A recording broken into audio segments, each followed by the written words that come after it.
आज या आपल्या डिजिटल प्लॅटफॉर्मच्या आउटरीच मध्ये हे 7वं पुष्प आपण आज घेऊन पुढे आलो आहोत. यात आज आपले प्रमुख वक्ते जे आहेत, संवादक जे आहेत, ते श्री शिरीष देशपांडे आहेत, पुण्याचेच आहेत. आणि त्यांचा खरं तुम्ही बायोडेटा बघितलात तर बरंच काही सांगण्यासारखं आहे. त्यांचं मी स्वागत करतो प्रथम आपले, आणि अगदी थोडक्यात त्यांची ब्रीफ अशी इंट्रोडक्शन देतो. माझे ते स्नेही असल्यामुळे गेले 30 वर्षाचे समितीबद्दल त्यांना चांगल्यापैकी माहिती आहे आणि समितीच्या बऱ्याच कार्यात त्यांचं सहकार्य पण आहे, डोनेशन वगैरे या फॉर्म मध्ये. त्यांनी आपल्या आपटे वसतिगृह पण एकदा दोनदा व्हिजिट केलेलं आहे माझ्याबरोबर. आणि त्यांचं इंट्रोडक्शन थोडक्यात सांगतो. स्वतः अतिशय प्रतिकूल परिस्थितीतून त्यांनी आपलं सीएचं ध्येय पूर्ण केलं 84 साली. त्यानंतर त्यांनी 5-6 वर्ष गल्फमध्ये, जिथे नॉर्थ येमेन, बहारीन आणि दुबई अशा ठिकाणी सीएफओ म्हणून निर्णायक कंपन्यांमध्ये तिथे काम केलं. आणि सीए असल्यामुळे ते दरवाजे त्यांच्यासाठी उघडे होते. नंतर त्यांनी 90-91 साली परत भारतात यायचा निर्णय घेतला आणि भारतात आल्यावर त्यांनी सीएची प्रॅक्टिस सुरू ठेवली, ज्याच्यात त्यांचं मेन म्हणजे कॉन्ट्रीब्युशन जे होतं, योगदान, ते टॅक्स ऍडवायझरी होतं आणि फिनान्शियल अँड मॅनेजमेंट ऑडिट्स जे होते त्यांच्या क्लायंट्सचे, असे त्यांनी बघितले. त्याच्यानंतर 2000 साली त्यांनी काहीतरी ब्रांचिंग आउट करायचं, काहीतरी वेगळं करायचं. कारण कसं असतं की ही सगळ्या पद्धती बदलत असतात आणि आपण जे काही शिकलेलं असतो ते कुठेतरी बदलायची वेळ येते. ते त्यांना रिअलाइज झालं आणि त्यांनी 2000 साली सिसा म्हणून जे अमेरिकन क्वालिफिकेशन होतं त्यावेळेला, म्हणजे certified information system auditor, system ऑडिटरचं जे एकमेव त्यावेळेला क्वालिफिकेशन असायचं अमेरिकन, ते त्यांनी इथे भारतात राहून पूर्ण केलं, परीक्षा वगैरे देऊन. आणि ते झाल्यानंतर त्यांच्यासाठी सीए मध्ये आणखी एक स्पेशलाइज फील्ड ओपन झालं आणि ते म्हणजे सिस्टीम ऑडिटचं आणि ऍडवायझरीचं होतं. त्यानंतर त्यांनी 2000 ते 2005 पर्यंत या ज्ञानाचा उपयोग करून निर्णायक कंपन्यांची सिस्टीम ऑडिट्स भारतात आणि परदेशी असे दोन्ही ठिकाणी केली. त्यानंतर 2005 पासून पुढे त्यांचं काम त्यांनी सिस्टीम ऑडिट सिटी बँक मध्ये केलं होतं आणि तिथे सिटी बँकनी त्यांना ऑफर दिली की वाय नॉट यू जॉईन अस. त्यांचं काम एवढं प्रभावकारी झालं तिथे की सिटी बँक सारखी एवढी अवाढव्य बँक ग्लोबल रँकिंग मध्ये, जी टॉप 10 मध्ये, टॉप 5 मध्ये आहे, आणि त्यांची सेंट्रलाइज ट्रेजरी इन न्यूयॉर्क, म्हणजे यू कॅन इमॅजिन त्याचा केवढा व्याप असेल. मांडके सर विशेषतः ते अप्रिशिएट करतील किंवा श्रीधर कुलकर्णीला आयसीआयसीआय बँकेत काम केल्यामुळे त्याची कल्पना असेल. तिथे त्यांना बोलवून घेतलं आणि 2005 पासून ते पुढे बरीच वर्ष त्यांनी तिथे ट्रेजरीचं, सेंट्रलाइज ट्रेजरीचं सिस्टीम कंट्रोल आणि ऑडिट आणि कंप्लायन्स हे महत्वाचे भाग त्यांनी तिथे हँडल केले. असा एवढा मोठा अनुभव घेतला त्यांनी तिथे. नंतर त्यांनी रिसेंटली पुण्यात परत यायचा निर्णय घेतला आणि ते तसे आले. त्याच्यानंतर आता त्यांनी 2000 साली पुण्यात सिसाचा चॅप्टर जो असतो, म्हणजे तिथलं जी संस्थेचं जे रिप्रेझेंटेशन असतं पुण्यात, ते त्यांनी, he is a founding member of सिसा इन पुणे. आणि कसं झालं की त्यांचं हे काम चालू असतानाच इन्स्टिट्यूट ऑफ चार्टर्ड अकाउंटंट यांनी लक्षात घेतलं की पुढे जाऊन आपल्याला भारतातही सिस्टीम ऑडिटसाठी काहीतरी इन्फ्रास्ट्रक्चर तयार करायची गरज आहे. कारण सिस्टीम्स हा सगळ्या कामाचा भाग झालेला आहे आणि त्यामुळे auditor cannot separate themselves from the systems. आता तुम्ही काही मॅन्युअल ऑडिट करू शकत नाही वेन एंटायर सिस्टीम ड्रिव्हन ज्यावेळेला फंक्शन असतं त्यावेळेला. तर त्यांनी तो एक डिप्लोमा डिसा म्हणून इंट्रोड्यूस केला आणि त्याच्या या इंट्रोडक्शन मध्ये शिरीषनी फार महत्वाचा रोल, म्हणजे काउन्सिल होतं ते, त्याच्यात त्यांचे म्हणजे अकॅडमिक काउन्सिल मधले ऍडवायझरी वगैरे हे सगळं उपयोगाला आलं. आणि त्यांनी डिसाचं भारतात, म्हणजे जे चार्टर्ड अकाउंटंट आहेत त्यांना सर्टिफिकेशन घेण्यासाठी जी मदत लागेल, म्हणजे त्याच्यात काउन्सिलिंग आलं, त्याचे क्लासेस आले आणि असं पुढे करिअर गायडन्स वगैरे ते द्यायचं त्यांनी सुरुवात केली. असं त्यांचं व्हेरिड असं हे आहे आणि अत्यंत बिझी असतात. पण आज आपल्या समितीवरचा लोभ आहे, त्यांनी आपला वेळ पूर्णपणे बाजूला काढलाय आणि त्यांनी सांगितलंय किती वेळ लागून दे हरकत नाही, मी तयार आहे, माझी ही संध्याकाळ मी पूर्णपणे समितीसाठी डिवोट केलेली आहे. आणि दुसरं कसं आहे, आता त्यांच्या ह्या कामाचं स्वरूप लक्षात घेता पुण्यातल्या पोलीस कमिशनरच्या इथे आपले जे सायबर क्राईम, सायबर लॉज आणि इन्व्हेस्टिगेशन असतात त्याच्यात टेक्निकल एक्सपर्ट म्हणून शिरीष बरेचदा अटेंड करतात आणि पोलिसांना मदत करतात. काही कायदे इतके किचकट असतात त्याच्याबद्दल मार्गदर्शन वगैरे होतं. नंतर बाकी त्यांचं कन्सल्टिंग वगैरे चालू आहे, ऍडवायझरी फंक्शन्स चालू आहेत ज्याच्यात management audit, system audit, CA practices वगैरे या सगळ्या गोष्टी असतात. तसंच अमेरिकन इन्स्टिट्यूट जे आहे इसाका त्याचं पुण्यातलं कामही ते बघतात. आणि आणखी एक महत्वाचं काम ते करतात म्हणजे नॅशनल स्टॉक एक्सचेंजचे जे ब्रोकर आणि इन्व्हेस्टरचे काही जे डिस्प्यूट असतात ते डिस्प्यूट डायरेक्टली कन्झ्युमर कोर्ट किंवा कोर्ट सिस्टीम मध्ये न जाता एक प्रायमरी स्टेज कुठेतरी त्याचा तोडगा निघावा आणि जास्त लिटिगेशन होऊ नये, ज्याच्यामुळे इन्व्हेस्टरचा विश्वास एनएससी आणि हे सेबीच्या अंतर्गत येतं काम. अशा ग्रॅव्हन्स सेल आणि रिड्रेसल सेलचे सेटलमेंट मेकॅनिझमचे ते एक आर्बिट्रेटर आहेत आणि ते क्वासाय ज्युडिशियरी अशी फंक्शन्स असतात त्यांची. आणि ते डिस्प्यूट ते अवॉर्ड देतात which is binding on both. आणि त्याच्यासाठी अपील वगैरेचं मेकॅनिझम असतं. पण म्हणजे त्याच्यावरून तुम्हाला कल्पना येईल की सेबी रूल्स आणि ह्या सगळे जे कंट्रोलिंग गाईडलाईन्स आहेत त्याच्यावर त्यांचा केवढा कंट्रोल आहे. तर अशा रीतीने शिरीष आज आपल्याला लाभलेला एक अनमोल रत्न असं आहे आणि आपण त्याचं आपल्या विद्यार्थ्यांनी पुरेपूर नीट वापर करावा. एवढंच नाही तर ते स्वतः या परिस्थितीतून गेले असल्यामुळे त्यांची एक एम्पथी आहे या विषयासाठी की गरीब बॅकग्राऊंडची मुलं त्यांना कसं जास्तीत जास्त हेल्प करता येईल. त्यांनी 2 स्टेप पुढे जाऊन पुण्यात आणि काही इन्स्टिट्यूट बरोबर काही बोलणी पण केली की निर्णय इन्स्टिट्यूट बरोबर की आपल्या विद्यार्थी सहाय्यक समितीच्या विद्यार्थ्यांना कोणत्या प्रकारे मदत करता येईल आणि कोणत्या प्रकारे हँड होल्डिंग करता येईल किंवा त्यांचं करिअर बीकॉम वगैरे चालू असतानाच काही आणखी काही करता येईल का वगैरे. आणि त्यांनी असंख्य टिप्स पण आणलेल्या आहेत बरोबर. नुसतं एक व्हॉट्सअपवर सर्च आपण गुगल सर्च करून बरीच माहिती मिळते, पण त्याच्यात हे व्हॅल्यू जजमेंट जे असतं अनुभवातून जे येतं ते आपण आज शिरीष कडून बघणार आहोत. शिरीष जी आता हे तुमच्याकडे सोपवतोय. साधारण आपल्याला 1 तास या डिस्कशनसाठी आहे तुमच्या आणि त्याच्यानंतर आपण प्रश्न वगैरे घेऊ चॅटबॉक्स मधले किंवा डायरेक्ट विचारतील ते.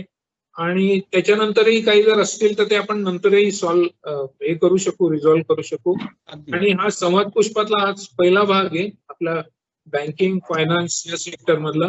भाग दुसरा जो असेल तो श्रीधर कुलकर्णी आणि मी पुढच्या भागात आपण म्हणजे ऑक्टोबरच्या एंडला आपण बाकी ज्या एरियाज आहेत त्या कव्हर करणार आहोत. धन्यवाद. वित्त क्षेत्र म्हणजे फायनान्स आणि बँकिंग किंवा जनरल मॅनेजमेंट जी आहे अकाउंट्स आणि त्याच्या related accounts, auditing, company secretary, त्या बाजूला विद्यार्थ्यांना काय काय करता येईल त्याचा आपण आढावा घेणार आहे. त्यातल्या काही महत्त्वाच्या कोर्सेसची चर्चा करणार आहे. त्याच्यामध्ये जर काम ऍक्च्युअली करायचं असेल आणि तो कोर्स जॉईन करायचा असेल तर काय करायला पाहिजे ते करणार आहे आपण. त्यासाठी आपण chartered accountancy, company secretary, cost and management account, GDCA जो गव्हर्नमेंटचा ऑडिटरचा डिप्लोमा आहे तो, MCOM, MBA, LLB आणि मग टेक्नॉलॉजीच्या रिलेटेड कॉमर्स झाल्यानंतर काय काय ऑप्शन्स आहेत, tally professional, GST professional, income tax professional हे पाहणार आहोत. तसंच BCom पूर्ण झाल्यानंतर कुठल्या तरी सॉफ्टवेअरशी आपण, सॉफ्टवेअर म्हणजे संगणक प्रणाली, त्या संगणक प्रणालीशी विद्यार्थ्यांनी कुठल्या तरी एका संगणक प्रणालीशी लग्न लावायला पाहिजे. एकदा त्या संगणक प्रणालीशी लग्न लावलं की ते संगणक प्रणाली जिथे जिथे असेल तिथे तिथे आपल्याला काम उपलब्ध होऊ शकतं. त्याचं उदाहरण असं आहे की बँकेतली सॉफ्टवेअर्स आहेत, नंतर ERP सॉफ्टवेअर्स आहेत आणि मग हे सगळं झाल्यानंतर आपण अतिशय एका महत्वाच्या मुद्द्याकडे वळणार आहोत आणि त्याला आपण भरपूर वेळ देणार आहोत की हे सगळं करत असताना कसं करायचं किंवा त्याच्यासाठी काय काय काळज्या घ्यायच्या आपण हे बोलणार आहोत.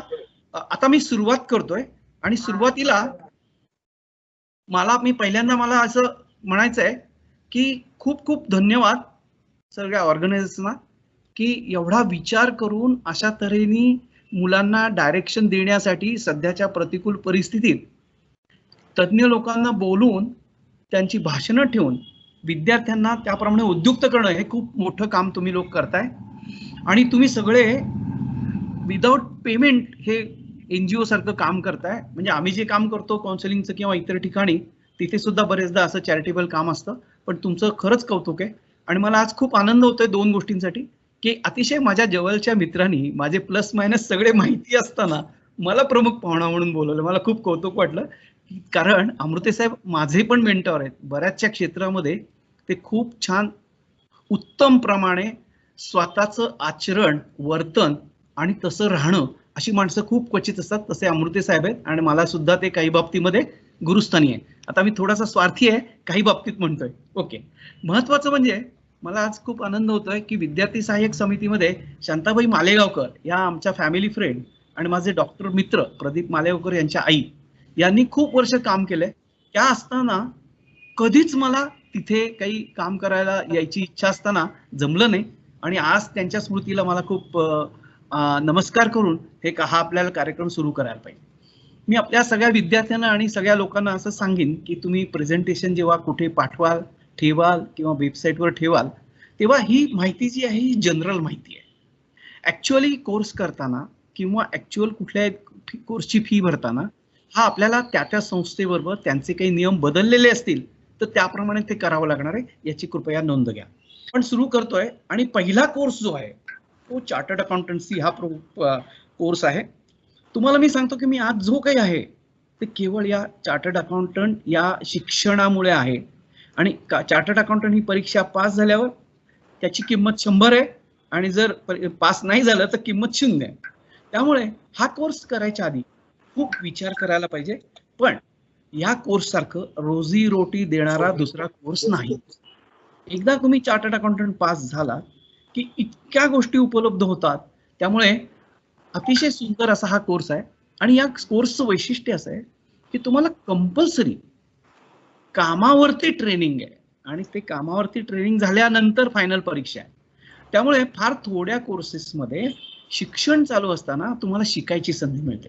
शिकायची संधी ही सध्याच्या काळात अतिशय आवश्यक आहे आणि ती या चार्टर्ड अकाउंटंटच्या कोर्समध्ये मिळते.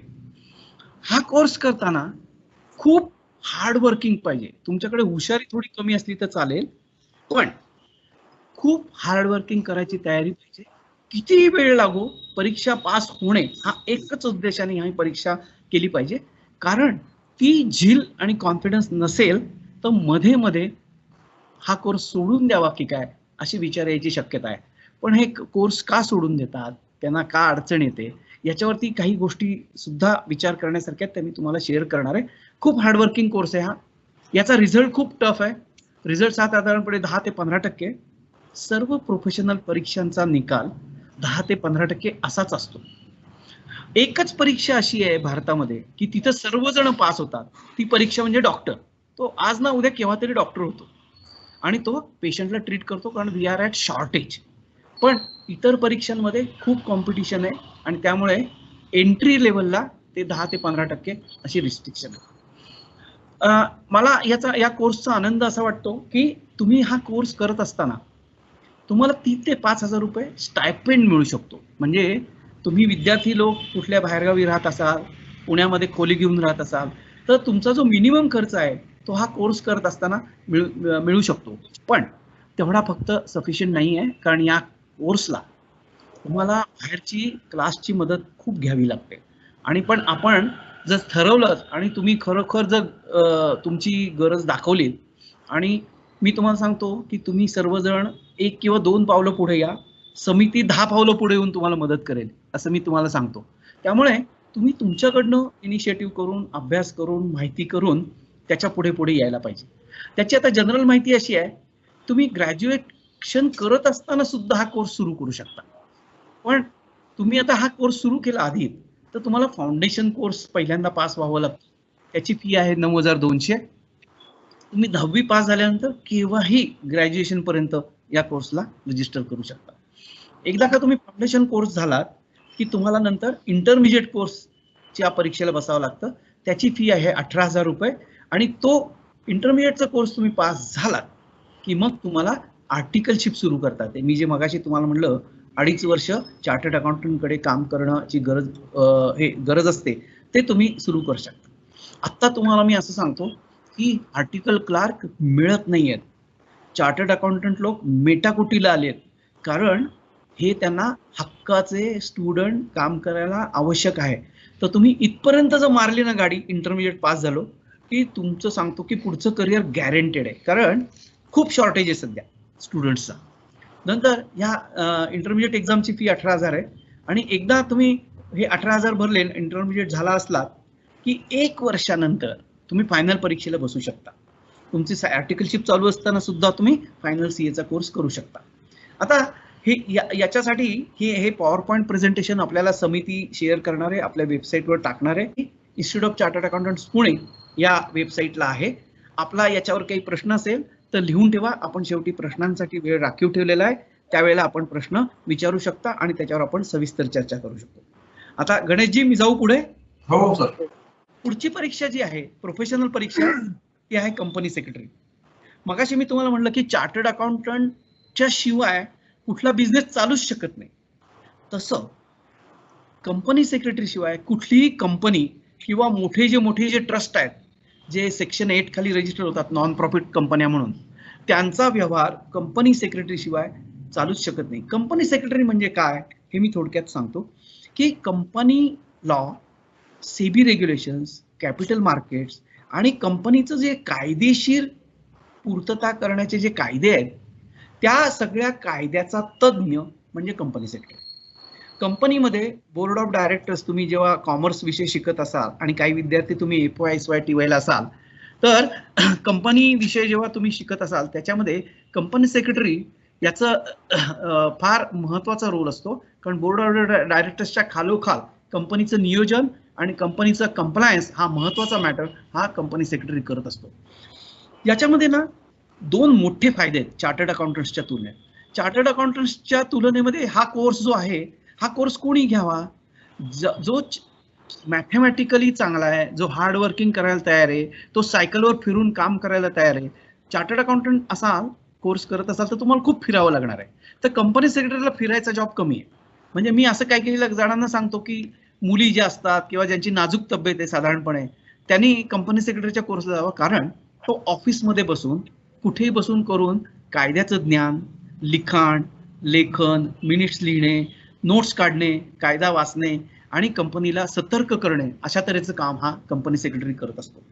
याच्यामध्ये 2 प्रकारे प्रॅक्टिकल ट्रेनिंग, याच्यामध्ये पण प्रॅक्टिकल ट्रेनिंग आहे. हेही खूप छान आहे, लक्षात घ्या. कारण प्रॅक्टिकल ट्रेनिंग कंपनी सेक्रेटरीच्या ऑफिसमध्ये किंवा कंपन्यांमध्ये करणं आणि अनुभव घेणं याचे 2 फायदे. या प्रोफेशनल परीक्षांचा फायदा असा आहे की तुम्ही जिथे काम करता तुम्हाला अनेक क्लायंट्स बघायला मिळतात. 2 ते 3 वर्षात तुम्ही 15, 20, 25, 30, 100 लोकांना भेटता, 100 कंपन्यांचं वेगवेगळं एस्टॅब्लिशमेंट पाहता आणि त्या ठिकाणी तुम्ही जिथे संपर्कात येता तिथे तुम्ही जर ऑनेस्टली मनापासून काम केलेलं असेल तर तिथली माणसं तुम्हाला हेरून असतात. एक ना एक दिवस ते तुम्हाला बोलवतात, अरे हा तो माणूस त्यावेळी आला होता, त्यांनी बरोबर केलं होतं आणि तो धागा पकडायचा आहे आपल्याला. लक्षात घ्या, हे धागे पकडण्यासाठी या कुठल्याही कोर्सचा उपयोग करून 1तनं 2, 2तनं 3, 3तनं 4 असं नेटवर्किंग करून पुढे जायला पाहिजे असं मला वाटतं.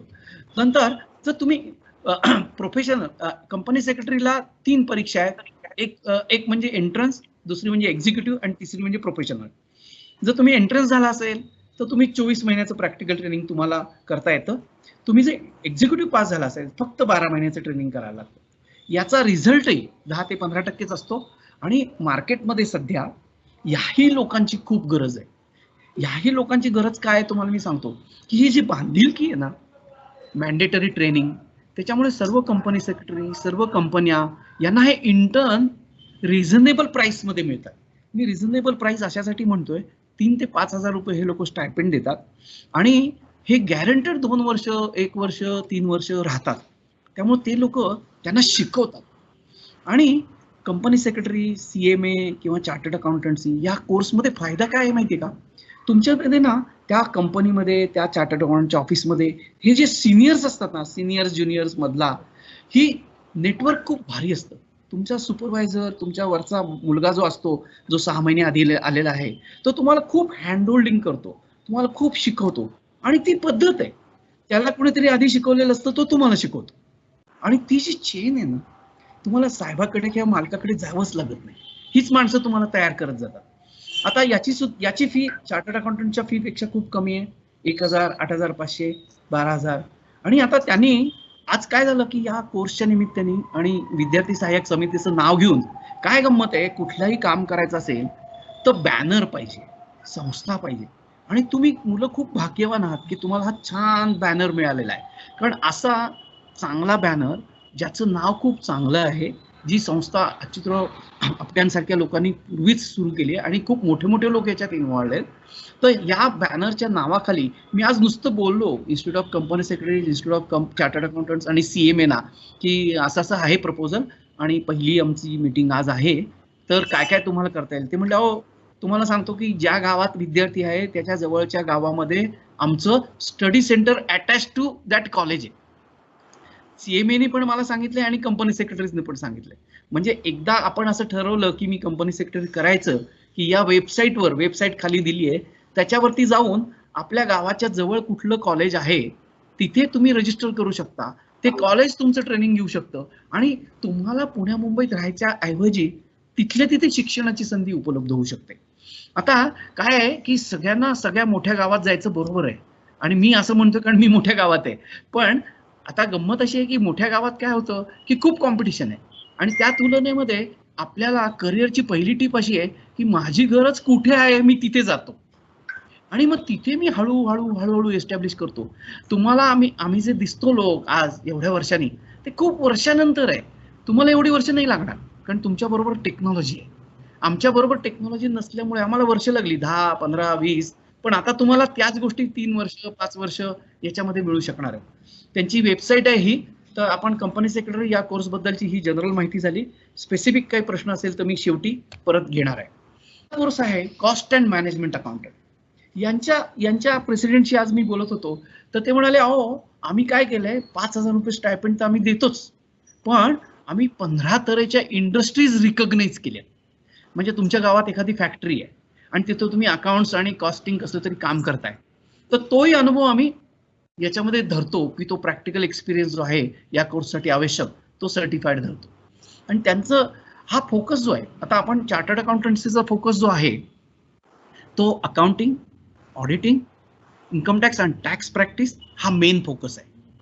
पण चार्टर्ड अकाउंटंट लोक इतर अनेक उद्योग करतात म्हणजे त्यांना अलाउड आहे करणं. Project finance, project monitoring, software audit, software डेव्हलपमेंटमध्ये एक्सपर्ट म्हणून. तसं कॉस्ट मॅनेजमेंट अकाउंटंट जो आहे तर बऱ्याच कंपन्यांना कॉस्टिंग ऑडिट्स कंपल्सरी आहे. जसं चार्टर्ड अकाउंटंट फायनान्शियल ऑडिट्स करतो तसं कॉस्टिंग ऑडिट हे कॉस्ट अँड मॅनेजमेंट अकाउंटंट करतात. आणि कॉस्ट अँड मॅनेजमेंट अकाउंटंटचा टोटल फोकस जो आहे तो कॉस्टिंग आहे. आणि बऱ्याच ठिकाणी तुमच्या लक्षात येईल तुम्ही कॉमर्सला असल्यामुळे की सर्व कंपन्यांचा जो प्रॉफिट आहे तो प्रॉफिट कॉस्टवर अवलंबून आहे.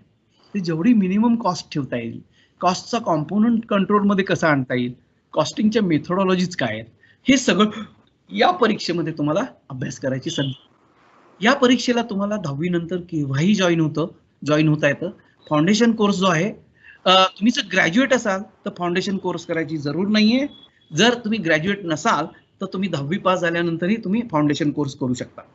तुम्ही ग्रॅज्युएट झालात तर तुम्ही डायरेक्ट इंटरमिजिएटला रजिस्टर करू शकता.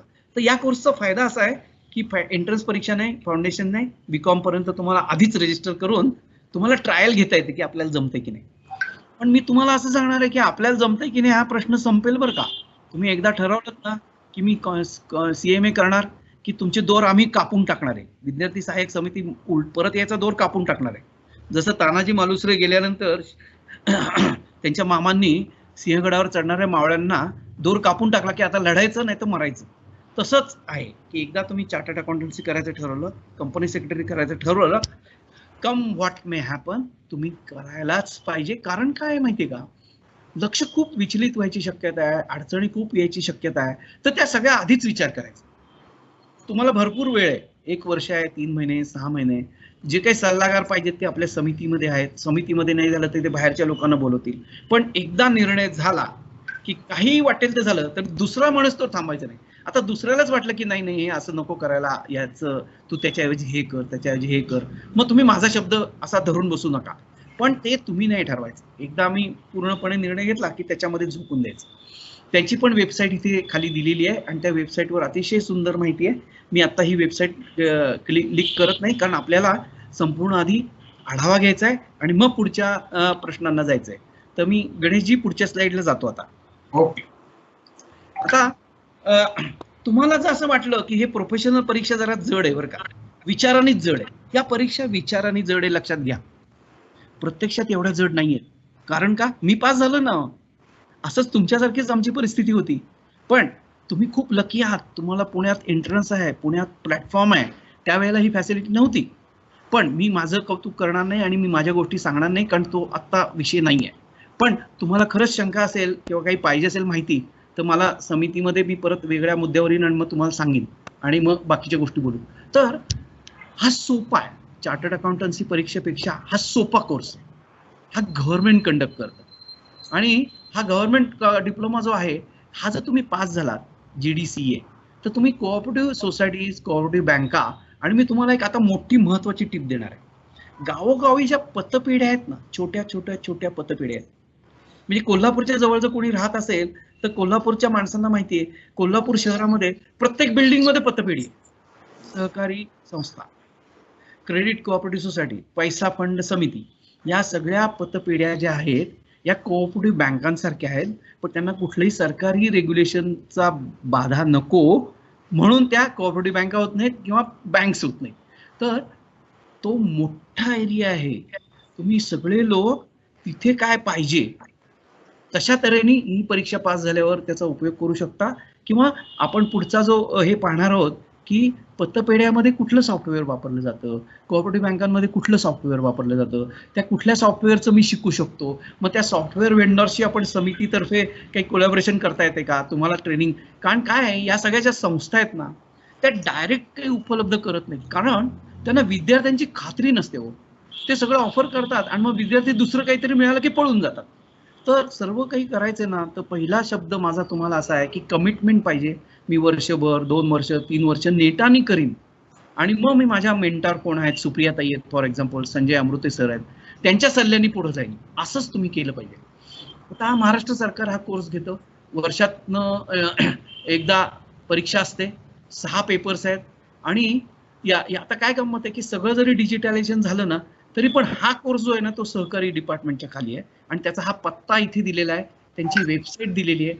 हा कोर्स तसा रिझनेबली प्राइस्ड आहे. आपला आपणच अभ्यास करायचा आहे. 6 पेपर्स आहेत 100 मार्काचे आणि तुमची ग्रॅज्युएशनची पुढची लेवल आहे. ग्रॅज्युएशन पाहिजे आणि ग्रॅज्युएशनला 50% मार्क पाहिजे. पुढचा जो विषय आहे, सोपा विषय बीकॉम झाल्यानंतरचा, तो आफ्टर ग्रॅज्युएशन मला चार्टर्ड अकाउंटन्सी नाही करता येते, काही कारणाने मला कंपनी सेक्रेटरी एवढा जमेल की नाही मला वाटतंय, GDCA जमेल की नाही वाटतंय, तर मग मी काय करू. तर मी तुम्हाला अजिबात सांगणार नाही की M.Com करा, कारण तुम्ही जर एज्युकेशन फील्डमध्ये जाणार असाल तरच M.Com करा, नाही तर M.Com ऐवजी तुम्ही MBA करा.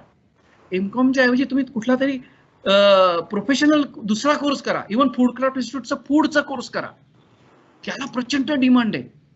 काही काळजी करू नका. पण कृपा करून नुसत्या डिग्रीला डिग्री वाढवायची म्हणून M.Com करू नका, असं माझं वैयक्तिक मत आहे. मग काय करायचं त्याच्याऐवजी, तुम्ही जर तुमच्या गावात प्रोफेसर म्हणून जाणार असाल, शाळेमध्ये शिक्षक म्हणून जाणार असाल, तर तिथे मात्र graduation, post graduation, B.Ed, D.Ed, PhD अशी लाईन आहे. मी त्याच्यामध्ये बाकीचे मॅटर्स आत्ता घेतले नाहीत, पण तुमच्यातल्या एखाद्याला जर त्याच्यात इंटरेस्ट असेल तर तुम्ही नक्की समितीकडे रिक्वेस्ट पाठवा आणि आपण त्याची माहिती घेऊन तीही माहिती तुम्हाला द्यायची व्यवस्था करू. आता M.Com ऐवजी मी असं तुम्हाला सांगेन की 1.5 वर्ष किंवा 2 वर्षाचा MBA करा. मी इथे MBAचं थोडक्यात माहिती सांगणार आहे, कारण अमृते सर आणि कुलकर्णी सर तुम्हाला MBA बद्दल संपूर्ण वेगळा तपशील सांगणार आहेत आणि ते खूप खोलात जाऊन सांगणार आहेत. मी फक्त ब्रीफली तुम्हाला असं सांगेन की MBA नुसतं MBA नसतं, तर त्याच्यामध्ये MBA IT असतं, MBA HR असतं, MBA फायनान्स असतं, MBA मार्केटिंग असतं, काही तुम्ही करा. कसं होतं, आता तुम्हाला मी सांगतो की प्रॅक्टिकली काय झाले. प्रॅक्टिकली ना एज्युकेशनची लेवल वाढली आहे, अवेलेबल कॅन्डिडेटची संख्या वाढली आहे. त्यामुळे जो ग्रॅज्युएट आहे ना, पूर्वी प्यून्स जे असायचे ना ते SSC असायचे, 12वी पास असायचे. आता गंमत काय झाली, ग्रॅज्युएट ना बरेचसे पिऊन हे ग्रॅज्युएट असतात आणि त्यामुळे त्याच्या पुढं काहीतरी केलंच पाहिजे तुम्ही. माझं असं म्हणणं आहे की तुम्हाला तुमचा घरचा व्यवसाय असेल, तुम्हाला काही दुसरा काही व्यवसायामध्ये गती लागली तर काही हरकत नाही, तुम्ही पुढे शिकला नाही तरी चालेल, तो व्यवसाय नेटाने करा. पण तुम्हाला नोकरीत जायचं असेल किंवा आणखीन काही वेगळं करायचं असेल तर आणखीन नक्कीच शिकणं ठेवलं पाहिजे. कंटिन्युअस एज्युकेशन ही सध्याची गरज आहे आणि मी सुद्धा आता चार्टर्ड अकाउंटंट आहे, पण मला सुद्धा रोज काहीतरी नवीन शिकावं लागतं आणि नवीन शिकणं हा एज्युकेशनचा पहिला फंड आहे. त्याच्यामुळे 2 फायदे, एक म्हणजे आपली हेल्थ चांगली राहते आणि आपल्याला कोणी गंडवत नाही. त्या दोन्हीसाठी शिकत राहायला पाहिजे. पुढचा जो मुद्दा आहे, तुम्ही BCom झालात किंवा आता तुम्ही 12वी झालात, FY झालात आणि तुम्हाला असं वाटलं की अरे हे कॉमर्स बिमर्स पेक्षा मला असं वाटतंय की माझ्या गावामध्ये मी काळे कोटवाले खूप पाहिलेत, मी वकील झालो तर ठीक आहे. 12वी नंतर तुम्ही 5 वर्षाचा LLB चा कोर्स करा. BCom झालात, BA झालात तर तुम्ही 3 वर्षाचा LLB कोर्स करा. LLB हा कोर्स जो आहे ना, याच्या पुढे तुम्हाला मी सांगतो 2 प्रकारचे प्रॉब्लेम्स वाढणार आहेत. पुढच्या 5 ते 10 वर्षामध्ये कॉम्प्युटरमधले फ्रॉड्स खूप वाढणार आहेत आणि जसं जसं लोक कॉम्प्युटरचा वापर वाढवणार आहेत, PTM ऑनलाईन, तर त्याच्यासाठी लिटिगेशन करायचं, कोर्टात जायचं, अर्ज फाईल करायचा, पोलिसच्या मागे लागायचं, हे सगळं कायद्याचं काम आहे. आणि हे जुने चार्टर्ड अकाउंटंट, जुने जे लॉयर्स आहेत ना, त्यांना टायपिंग सोडून काहीच येत नाही कॉम्प्युटरवरचं. त्यामुळे तो ॲडव्हान्टेज तुम्हाला आहे. शिकून घ्या कॉम्प्युटर, व्हा LLB. आणि कॉपीराईटचा एरिया आहे, पेटंटचा राईट आहे, सायबर क्राईम्स आहेत, जनरल लॉ आहे, त्याच्यामध्ये तुम्ही करू शकता. म्हणजे तुम्हाला असं वाटलं की आपलं इव्हॅल्युएशन केलं आणि आपल्याला बाबा काय एवढी मेहनत जमणार नाही आणि माझ्याकडे एवढे कोर्स करायचं, एवढं वेळ थांबायची माझी घरच्यांची तयारी नाही आणि माझं त्यांनी लग्न ठरवलं वगैरे, हे सगळं बाजूला ठेवायचं बरं का. आपलं पूर्ण शिक्षण झाल्याशिवाय अजिबात लग्न करायचं नाही. माझा अनुभव असा आहे, एकदा का लग्न झालं की तिथं तुमचं एक इंजिन थांबलं, शिकायचं इंजिन थांबतं. ज्याच्या घरात धंदा आहे, ज्याच्या घरातले लोक म्हणतात की तू गल्ल्यावर बसायचं, त्यांनीच फक्त लवकर लग्न करायला हरकत नाही, असं माझं सजेशन आहे. पुढे आता पुढचा जो कोर्स आहे, तर पुढच्या 3 एरियाज एकदम मी कव्हर करतोय. तुम्ही BCom झालात आणि तुम्हाला असं वाटलं की आपण टॅली प्रोफेशनल व्हावं. टॅली म्हणजे टॅली हे अकाउंटिंगचं पॅकेज आहे, ज्याच्यावरती अकाउंट्स लिहिले जातात. आपल्या इथे भारतामध्ये 50% व्यवसाय जे आहेत ते कॅश आणि ॲग्रिकल्चर आणि ट्रेडिंग असे बिझनेस आहेत आणि या 50% व्यवसायाचं अकाउंटिंग पॅकेज हे टॅली आहे. तुमचा विश्वास नाही बसणार. तुम्हाला टॅली पॅकेज जर आलं तर तुम्हाला ताबडतोब नोकरी आहे, 10 ते 15,000 रुपयाची. पण ते टॅली पॅकेज म्हणजे काय, नुसतं क्लासमध्ये जाऊन शिकलं असं नाही. तर आपण आता काय करणार आहे, विद्यार्थी सहाय्यक समिती आपल्याला आजच आपण जेव्हा बोललो की आपण विद्यार्थी सहाय्यक समितीच्या ग्रामीण भागातल्या मुलांसाठी हा कार्यक्रम करणार आहे, तेव्हा एका संस्थेने आपल्याला पत्रच दिलंय की ERP जे आहे आणि टॅली अकाउंटिंग पॅकेज आहे, त्याच्यामध्ये अनेक प्रकारचे कोर्सेस आहेत. तर त्यांनी अपफ्रंट, आता तुम्ही बघाल इथे, तर त्यांनी विद्यार्थी सहाय्यक समितीला आज पत्रच देऊन टाकले की आम्ही तुमच्याबरोबर कोलॅबोरेशन करायला तयार आहोत आणि इतरांना आम्ही जी फी लावतो, समजा बेसिक कॉम्प्युटर बेसिक्स आहे, ऑफिस ऑटोमेशन आहे, तुम्हाला फक्त कॉम्प्युटरमध्ये वर्डमध्ये टाईप करता येतं, एक्सेलमध्ये टाईप करता येतं, म्हणजे तुम्हाला कॉम्प्युटर सॅव्ही आहे आणि कॉम्प्युटर येतं असं नाही. जवळजवळ 100 गोष्टी आहेत त्या बेसिक कॉम्प्युटरायझेशनमध्ये येतात, तर त्याही तुम्हाला शिकायची सोय याच्यामध्ये आहे. या कोर्सप्रमाणेच महाराष्ट्र नॉलेज कॉर्पोरेशन लिमिटेड या कंपनीने MSCIT म्हणून कोर्स काढलेला आहे. त्याची फी आता माझ्या लक्षात नाही, पण तोही कोर्स असाच खूप छान आहे. तर ते इतरांना समजा 2,500 लावत असतील तर आपण सहाय्यक समितीकडनं गेल्यावर ते कमी लावायला तयार आहे आणि आपण समितीतर्फे त्यांना जर आपण अशी काही गॅरंटी देऊ शकलो की एवढे मिनिमम विद्यार्थी, तर ते आणखीनही आपले पैसे कमी व्हायची शक्यता आहे. मी हा कार्यक्रम झाल्यावर समितीच्या लोकांच्या मताप्रमाणे याच्यावरती आपण पुढे काय करता येईल तो विचार करणार आहोत. तर टॅली ERP लेव्हल 1 जी आहे त्याचं ट्रेनिंग ते 1500 रुपये द्यायला तयार आहेत. टॅली ERP 9 लेव्हल 2चं जे आहे त्याचं ते 2000 मध्ये ट्रेनिंग द्यायला तयार आहेत. आता तुम्हाला दुसरं महत्वाचं सांगतो, जीएसटी हा जो टॅक्स आहे ना, तो अख्ख्या भारतात लागू झालाय. त्यामुळे तुमच्या गावात सुद्धा जीएसटी टॅक्स आहे आणि तुमच्या गावात सुद्धा जीएसटीचं रिटर्न भरणं हे महत्वाचं काम आहे. आणि जीएसटीचं रिटर्न भरण्याचं काम जे आहे ते खूप छोट्या छोट्या व्यापाऱ्यांना चार्टर्ड अकाउंटंटकडे फी देऊन परवडत नाही. तर ते काम सुद्धा तुम्ही हा कोर्स केल्यानंतर करू शकता. तर आपल्याला रोडमॅप कसा करावा लागणार आहे, तुम्ही टॅली शिका, जीएसटीचं हे पॅकेज शिका आणि तुम्ही ज्या गावात राहता तिथल्या चार्टर्ड अकाउंटंटना आपण रिक्वेस्ट करून तुम्हाला ट्रेनिंग द्या सांगणार आहोत. किंवा पुण्यातल्या ज्या काही चार्टर्ड अकाउंटंट फर्म्स आहेत त्यांच्याशी आपण टायअप करून आपले काही विद्यार्थी टॅली शिकलेले, जीएसटी शिकलेले किंवा इन्कम टॅक्स आणि TDSचं पॅकेज शिकलेले या लोकांना आपण त्यांच्याकडे कामाला 3 महिने 6 महिने प्रॅक्टिकल एक्सपिरियन्स देणार. हे जे कोर्सेस आहेत हे नुसते शिकून उपयोग नाही आहे. तर हे कोर्स शिकत असतानाच कुठेतरी काम सुरू करायचं, पार्ट टाइम काम सुरू करायचं किंवा काय, तर त्याची आपल्याला यंत्रणा तयार करावी लागणार आहे. पण आज तुम्हाला माहिती म्हणून सांगून ठेवतो की ही या अशा तऱ्हेचे टायअप्स आपल्याबरोबर आता याच्या पुढे व्हायची शक्यता आहे आणि होणार आहेत. तर हा एक 3 एरियाज एकदम कव्हर झालेले आहेत. याच्यावरती तुम्ही निश्चितपणे लिहून ठेवा, तुमच्या काही शंका असेल तर विचारा. 2 गोष्टी फक्त मी ॲडिशनल सांगतो की टॅली ही जी कंपनी आहे ही स्वतः सुद्धा खूप ट्रेनिंग घेते. टॅली हे जे पॅकेज आहे त्यांनी सुरुवातीला सर्व मशीन्सवर by default pirated Tally allow केलं होतं मुद्दामून. ते म्हणजे ती आयडिया अशी होती की आधी फुकट चहा पाजला इंग्रजांनी आणि मग चहाची सवय झाल्यावर त्यांनी चहा विकायला सुरुवात केली. तसं टॅलीवाल्यांनी सुरुवातीला सगळ्यांना फुकट पॅकेज दिली आणि आता ते लायसन्स घेतात. त्यामुळे आता ते लायसन्स आहे, पण तरी एज्युकेशनल लायसन्स मिळतं तुम्हाला, चार्टर्ड अकाउंटंटला कन्सेशनल रेटमध्ये मिळतं. त्यामुळे पॅकेज हा मॅटर तुमच्या एज्युकेशनच्या मध्ये येणार नाही. आता पुढचा मुद्दा जो आहे तो BCom झाल्यानंतर तुम्हाला जर असं वाटलं की कॉम्प्युटर सॉफ्टवेअरमध्ये मला जायचं आहे, तुम्ही अजिबात असं समजूच नका की संगणक प्रणाली आणि कॉम्प्युटर हार्डवेअर नेटवर्क हा सगळ्या एक्सपर्ट लोकांचा एरिया आहे. अजिबात नाही. इंजिनियरचा भाग आहे, अजिबात नाही. तुम्ही मोबाईल वापरता की नाही?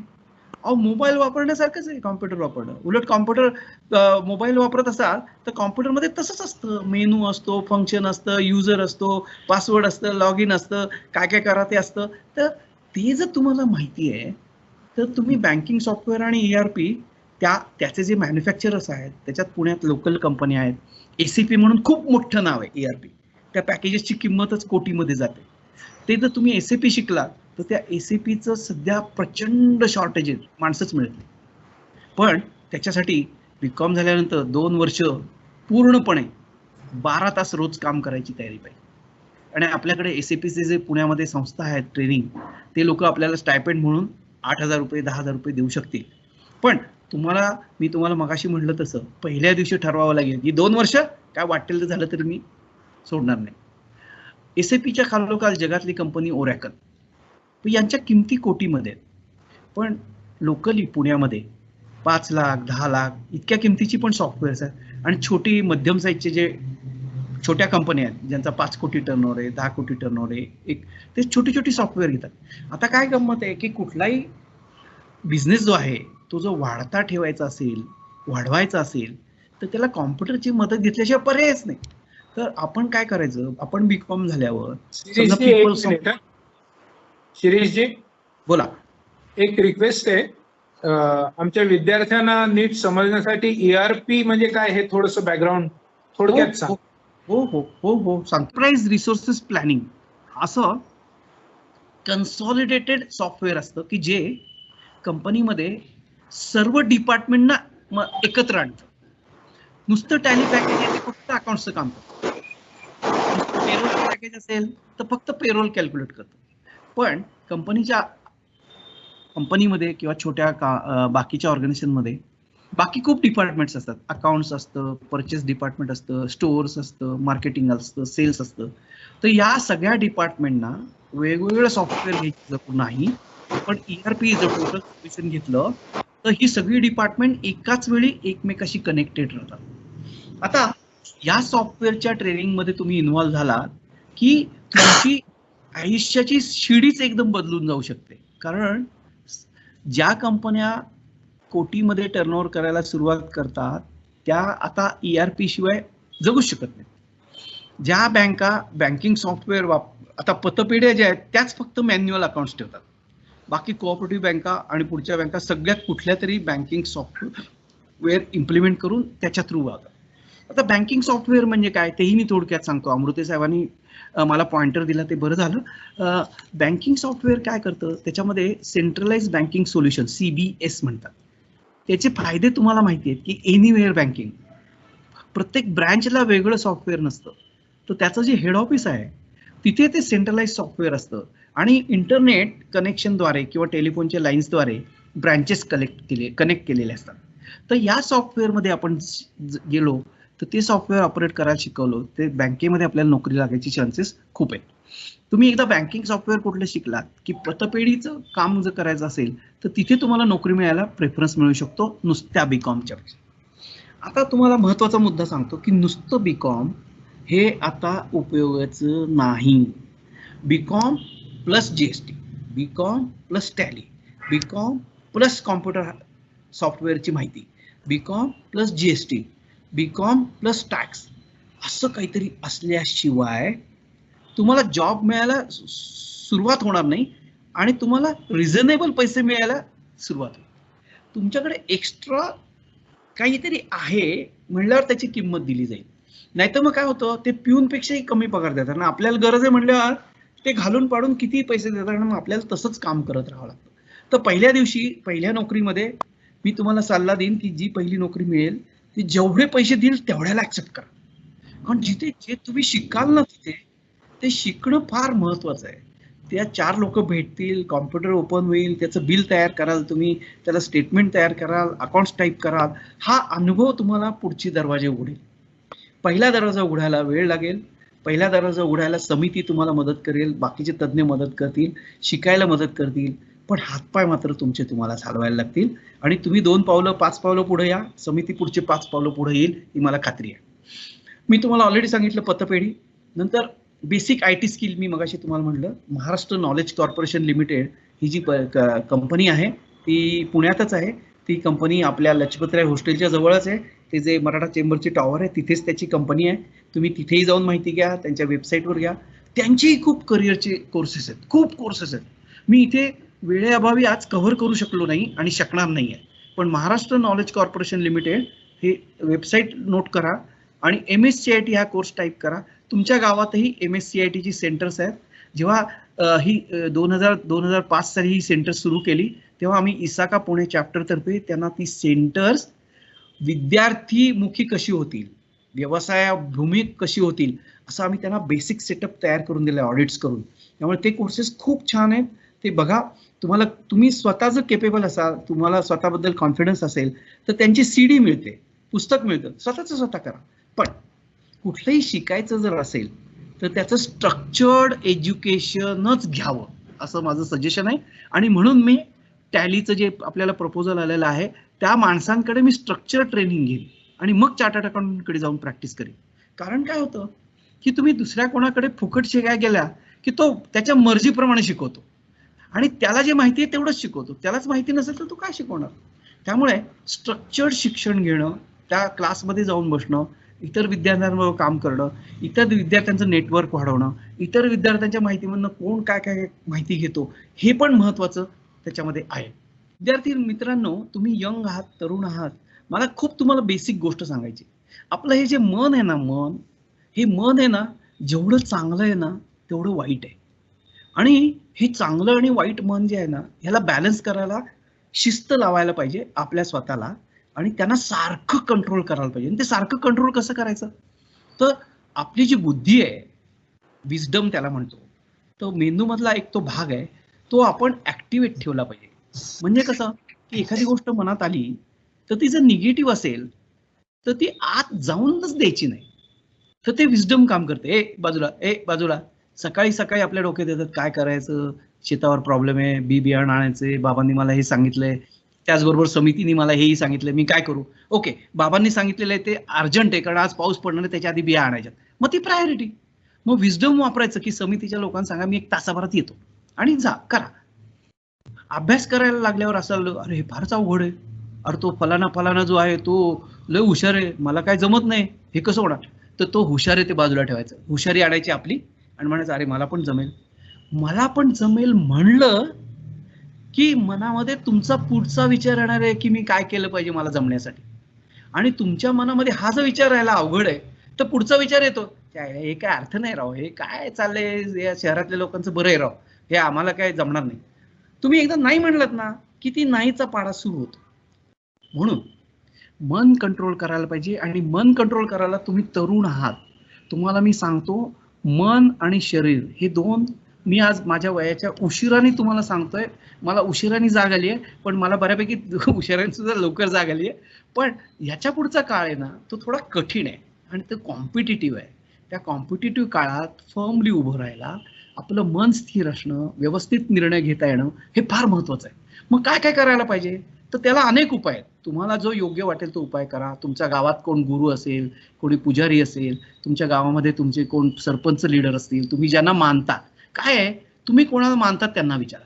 तुम्ही तुमच्याकडे कोणी नसेल तर मी तुम्हाला सांगेन गणेशजींना विचारा, सुप्रियाताईंना विचारा आणि संजयजींना विचारा, मांडके सरांना विचारा.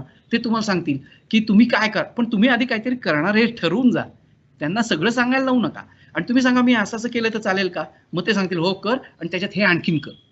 काय करायचंय, एक म्हणजे सकाळी लवकर उठायचंय, तुम्ही ते करतच असणार, समितीमधले आहात म्हणजे तुम्हाला ते मॅन्डेटरीच आहे. थोडा वेळ शांत बसून मनन करा, चिंतन करा, जपमाळ करा, मन कॉन्सन्ट्रेट करा, मन शांत करा. काय आहे हे खूप वर्षांनी हे सवय होणार आहे, पण तुम्हाला आयुष्यभर खूप उपयोगी पडेल. एकदा तुम्ही पुढच्या ह्याच्यात पडलात, शिक्षण पूर्ण झालं, नोकरीच्या गडबडीत गेलात की त्यावेळेला तुम्ही जर शांतपणे बसायचं म्हणलं तर तुम्हाला ते काम बसूनच देणार नाही. आज मला अभ्यास करायचा आहे, मला आज अभ्यासावर कॉन्सन्ट्रेशन करायचं आहे, त्याच्यासाठी मी काय काय केलं पाहिजे, तर माझ्या मनावर चांगले संस्कार करायला पाहिजेत. कारण मानसिक आरोग्य जे आहे ना हा स्टार्टिंग पॉइंट आहे. मानसिक आरोग्य स्थिर असेल तर अभ्यास होणार आहे. मानसिक आरोग्य स्थिर असेल तर फिटनेससाठी तुम्ही पळायला जाणार आहात, फिटनेससाठी तुम्ही जोर बैठका मारणार आहात, तुम्ही रोज सूर्यनमस्कार घालणार आहात. पण मानसिक अवस्था जर असेल ना, काल रात्री असं झालं, परवा रात्री उशीर झाला, तो सिनेमा पाहिला, त्याने ते पाहिलं, त्या बंड्याने हे केलं, खंड्याने ते केलं, की मग तुम्ही काहीही करू शकणार नाही आहात. त्यामुळे तो विषय थांबवणे आणि पॉझिटिव्ह विचार करणे हे टोटली मनावर अवलंबून आहे. आणि मेडिटेशन हे सर्व गोष्टींसाठी उत्तम सोल्युशन आहे. तुम्ही आता तुमच्याकडे मोबाईल असेल आणि गणेशजी आपल्याला ही कॉम्प्युटर फॅसिलिटी मुलांना उपलब्ध करून देता येते असं मला कळलंय, सुप्रियाताईंनी मला काल सांगितलंय. हो हो.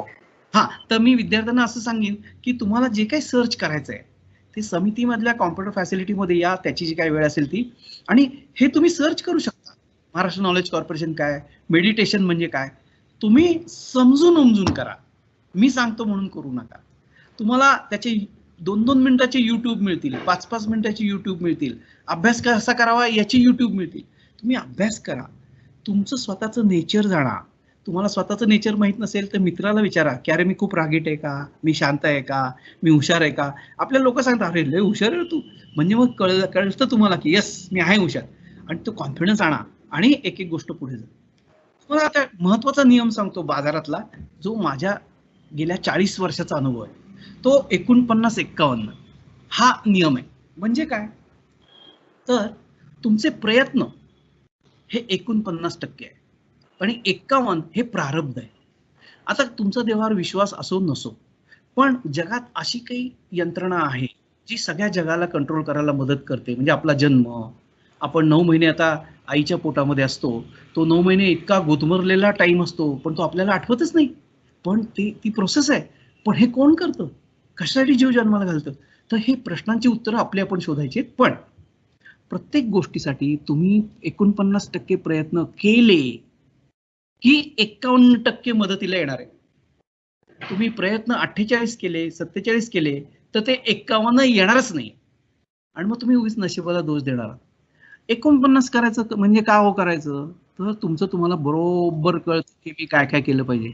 मी जर परीक्षेला जाणार आहे तर मला माहिती आहे मी ऑप्शनला टाकलेलं आहे ना, तो अभ्यास झालेला नाहीये, मग ते नाही टाकायचं, काय वाटेल ते होऊ दे, माझं जीवन मरणाचा प्रश्न आहे, मी केलंच पाहिजे. तसं 49-51 हा नियम लक्षात ठेवा, म्हणजे तुमचं प्रारब्धाला दोष देणं संपेल. मी 49% ज्या दिवशी करीन त्या दिवशी ज्या दिवशी योगायोग असेल ते 51 येईल and I am going ahead. नंतर महत्वाचं काय होतंय, सीए लोक किंवा कुठली कंपनी सेक्रेटरी सगळ्या परीक्षांना मी काउन्सिलिंग करतो, तर लोक काय होतंय की पेपरच पूर्ण करू शकत नाहीत 3 तासात आणि त्यामुळे मार्क कमी पडतात, नापास होतात.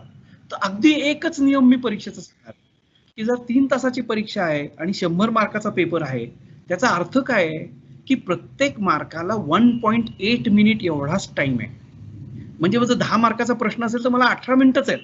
तर माझ्याकडे घड्याळ किंवा बोर्डवर घड्याळ असेल, 10 मार्काचा प्रश्न असेल, 18व्या मिनिटाला मी जिथे आहे तिथे थांबायचं आणि पुढच्या प्रश्नात जायचं. जर 20 मार्काचा प्रश्न असेल तर 36व्या मिनिटाला जिथे आहे ते थांबायचं पुढे जायचं. याचा उपयोग काय होतो, संपूर्ण पेपर सोडून होतो आणि संपूर्ण पेपर सोडून झाला की मार्क वाढू शकतात, काहीही राहत नाही. एकच प्रश्न चांगला झाला तर जास्त मार्क नाही मिळत, त्याला 20 पैकी तेवढेच मार्क मिळणार आहेत. त्यामुळे हा नियम जर तुम्ही ठेवलात तर प्रत्येक परीक्षेमध्ये तुम्हाला या नियमाचा खूप उपयोग होऊ शकतो. हजारो विद्यार्थ्यांना या नियमाचा उपयोग झालेला आहे. सीएच्या परीक्षेला मी सांगतो, सीसाच्या परीक्षेला सांगतो, डीसाच्या परीक्षेला सांगतो. बीकॉमची मुलं जे काही अडकलेली असतात ती येतात, 12वीची म्हणजे विशेष क्लासेस घेतात, त्याही लोकांचं मी सेशन घेतो, त्यांनाही मी सांगतो. आता तुमच्या मदतीला टेक्नॉलॉजी आहे. मी असं म्हणणार नाही की तुम्हाला फ्री डेटा अवेलेबल आहे. मला माहिती आहे की सगळीकडे फ्री डेटा अवेलेबल नाहीये, पण जे जे अवेलेबल आहे, जे जे उपलब्ध आहे ते वापरा. तुम्हाला जे काही अडचण येईल तर तुमच्या मदतीला टेक्नॉलॉजी आहे, त्याचा वापर करा. टेक्नॉलॉजीचं काहीतरी शिका, त्याशिवाय काही उपयोग नाही. पुढे आपल्या शिक्षणामध्ये जे काही तुमच्या हातात येईल ना ते शिकून घ्या. म्हणजे समजा उद्या मी तुम्हाला असं सांगणार आहे की तुमच्या गावामध्ये जेवढे दुकानदार आहेत त्यांच्या तिथे जा, कोणी सॉफ्टवेअर वापरतं का बघा, काय करतात बघा, त्यांची काय पद्धती बघा. आणि समजा त्यांनी सांगितलं की अरे असं पुण्याचं आहे, मी त्याचं ते मेडिकलचं सॉफ्टवेअर आहे, जाऊन भेटा, माहिती काढा, त्याच्यामध्ये काही काम करता येईल का बघा. बीकॉम चालू असताना, सीएमए चालू असताना, कंपनी सेक्रेटरी चालू असताना काहीतरी दुसरं करत राहायचं, नुसतं बसायचंच नाही.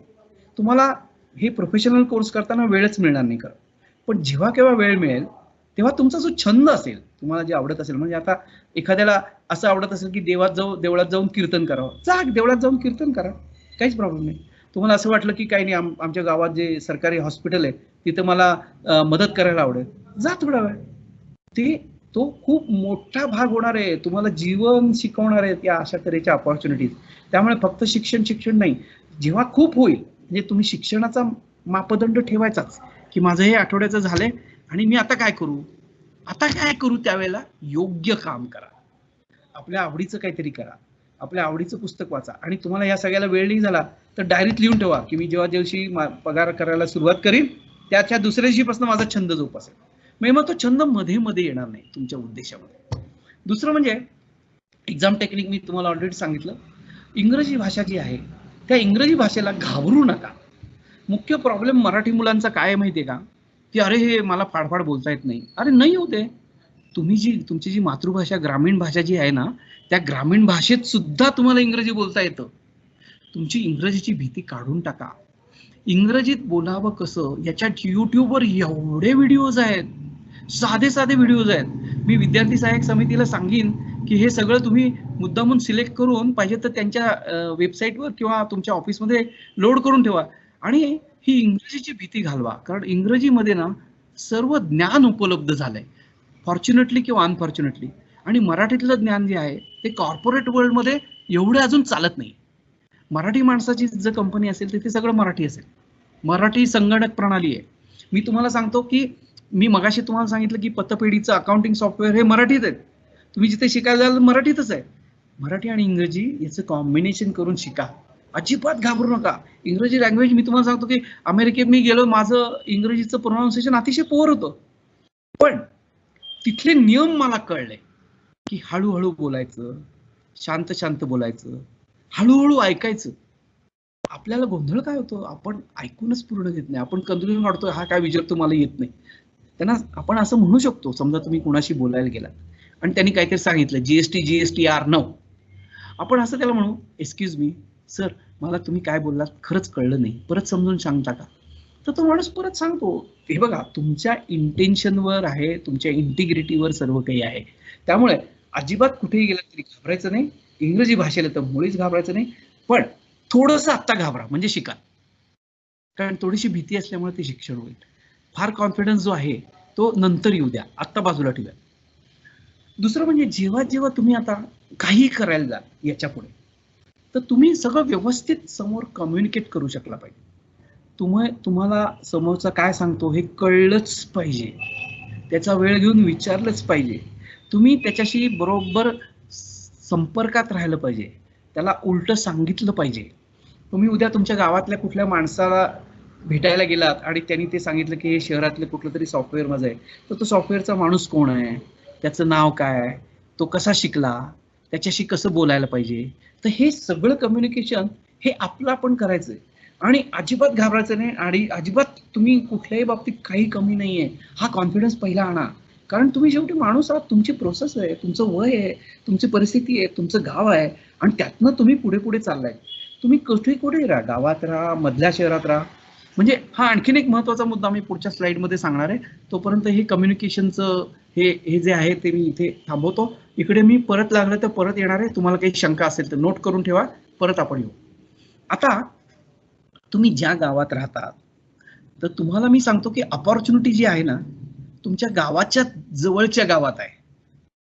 तुम्ही पुण्यात शिकलात ना तर अपॉर्च्युनिटी अमळनेरला आहे. तुम्ही रत्नागिरीला जर असाल तर अपॉर्च्युनिटी लांज्याला आहे. तुम्ही जर लातूरला असाल तर बीडला अपॉर्च्युनिटी आहे. तर आपण ज्या गावात राहतो तिथं आपलं मोल कधीच नसतं किंवा तशी संधी पण नसते, तिथे ऑलरेडी एस्टॅब्लिश लोक असतात. तर नेहमी आपण जे काही शिक्षण घेणार आहोत त्याच्या जवळपासच्या कुठल्या भागात ते नाही पोचलेलं तिथं पोचा. मी तुम्हाला असं सांगतो की पैशाची गणितं जी आहेत ना ती सुरुवातीला जराशी मायनसमध्येच असणार आहे, पण त्या पैशाच्या गणितापेक्षा तुम्ही जर काम ऑक्युपाय करत गेलात एक एक लेवल पुढचं, तर एक काम तुम्हाला दुसरं, दुसऱ्याचं तिसरं, तिसऱ्यातनं 10 कॉन्टॅक्ट, 10 मधनं शहरातलं काम. आणि मग शहरातली माणसं आज काय म्हणतात, पुण्यातली मुलं नको आम्हाला, बाहेरगावची पाहिजेत, कारण ती ऑनेस्ट आणि सिन्सिअर आहेत. शहरातली मुलं काहीच काम करत नाहीत. हा आपला ऍडेड ऍडव्हान्टेज आहे. मी गावाकडचा आहे, माझा ऍडेड ऍडव्हान्टेज आहे आणि तो मार्केट करायचा आहे. मला अवधानं कमी आहेत, मला घरच्या जबाबदाऱ्या आहेत, पण मला त्या जबाबदाऱ्यांची जास्त जाणीव आहे आणि ते मनामध्ये आणून आपण अपॉर्च्युनिटी शोधल्या पाहिजेत. आणि त्या अपॉर्च्युनिटीमध्ये म्हणजे मी मगाशी म्हटलं तसं की तुम्ही काय करायचं की आता GDCA परीक्षा आहे, ती GDCA परीक्षा आहे ना ते कोऑपरेटिव्ह डिपार्टमेंट जे आहे तिथले लोकल ऑफिस सगळं मॅनेज करते. मी आता उदाहरणार्थ आता नगर जिल्ह्यात तुम्ही कुठेतरी आहात तर नगरचं जे कोऑपरेटिव्ह डिपार्टमेंट आहे तिथे जायचं. आणि तुमची ओळखच पाहिजे असं नाही हो, सगळे लोक नसतात हो तसे की माहिती देत नाहीत, लाचार आहेत, करप्ट आहेत, असं नाही. त्यातला कोण चांगला माणूस आहे ते शोधायचा आपण, आणि जो करप्ट असला तरी त्याच्या पुढे उभं राहायचं आणि सांगायचं की सर मला ही अशी माहिती पाहिजे, मी संध्याकाळी थांबतो. आणि तुमच्या डिपार्टमेंटमध्ये कुठल्या कुठल्या परीक्षा आहेत, कुठल्या परीक्षा बाहेरच्या लोकांना उपलब्ध आहेत. GDCA ही बाहेरच्या लोकांना उपलब्ध परीक्षा आहे. GDCA परीक्षा पास झालात की तुम्हाला कोऑपरेटिव्ह डिपार्टमेंटमध्ये नुसत्या BComच्या ऐवजी विथ GDCA घ्यायची शक्यता आहे. कारण इतक्या पतसंस्था आहेत, मोजताच येणार नाहीत, एवढ्या कोऑपरेटिव्ह सोसायटीज आहेत, याची ऑडिट्स 5-5 वर्षाची पेंडिंग आहेत. चार्टर्ड अकाउंटंट लोकांना ते काम नकोय, कारण त्यांना क्रिमी पैसेवालं काम पाहिजे. मग ठीक आहे, मी हे काम करतो.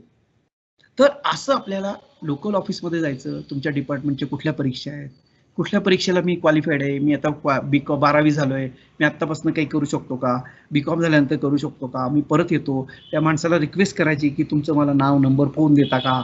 मग तो सांगेल एक काम कर, तुला सर्व माहिती माझ्या मुंबईतला हा जो माणूस आहे याला फोन कर, तो देईल. तर हे असं आपलं आपण शोधायचं असतं. सगळं समिती देऊ शकणार नाही, कारण तुमची कॅपॅसिटी काय आहे हे तुम्हालाच माहिती आहे, बाहेरच्या माणसाला नाही कळणार, तेव्हा तुम्हीच ते केलं पाहिजे. नंतर मी तुम्हाला असं सांगेन की तुम्ही आता जो वेळ आहे तर तुमच्या कोर्टामध्ये जा. कारण मी तुम्हाला सांगतो, माझ्या एका नातेवाईकांनी मला सांगितलं की अरे काय करू, तू म्हणलं अरे तू रोज कोर्टात जाऊन बस, ते वकील बघ काय काय करतात. आणि मग तो तिथे गेला आणि त्या जजला, एका जजला सारखा चहा लागायचा, तो चहा आणून द्यायचा. तो जज म्हणला अरे काय करतो, तो म्हणला मी आता 12वी पास झालो. मग तुला यायचंय का कामाला इथे, मला एक माझा असिस्टंट पाहिजे, मला तुला टेम्पररी घेतो.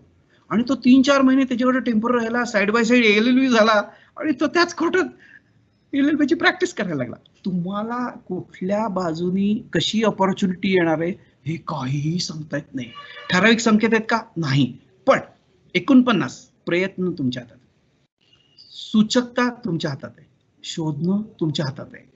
बाकीचे लोक कडेचे पोहणारे होतो, तुम्ही पाण्यात पडायचंय, तुम्ही पाण्यात बुडणार नाहीत एवढं कडेचे लोक पाहतील, एवढं नक्की पाहतील. आणि त्याच्यासाठी समिती आहे तुमच्या मागे, समितीचं नेटवर्क आहे, केवढे विद्यार्थी सगळ्या गावांमध्ये आहेत, तुम्ही त्याच्याकडे उभं राहिला तर तो माहिती तर नक्कीच फुकट देईल, एक वेळ जेवायलाही देईल तुमची जेन्युइन अडचण असेल तर. पण जेवायला मागायचं नाही, अगदी गरज असल्याशिवाय कोणाच्या दारात जायचं नाही.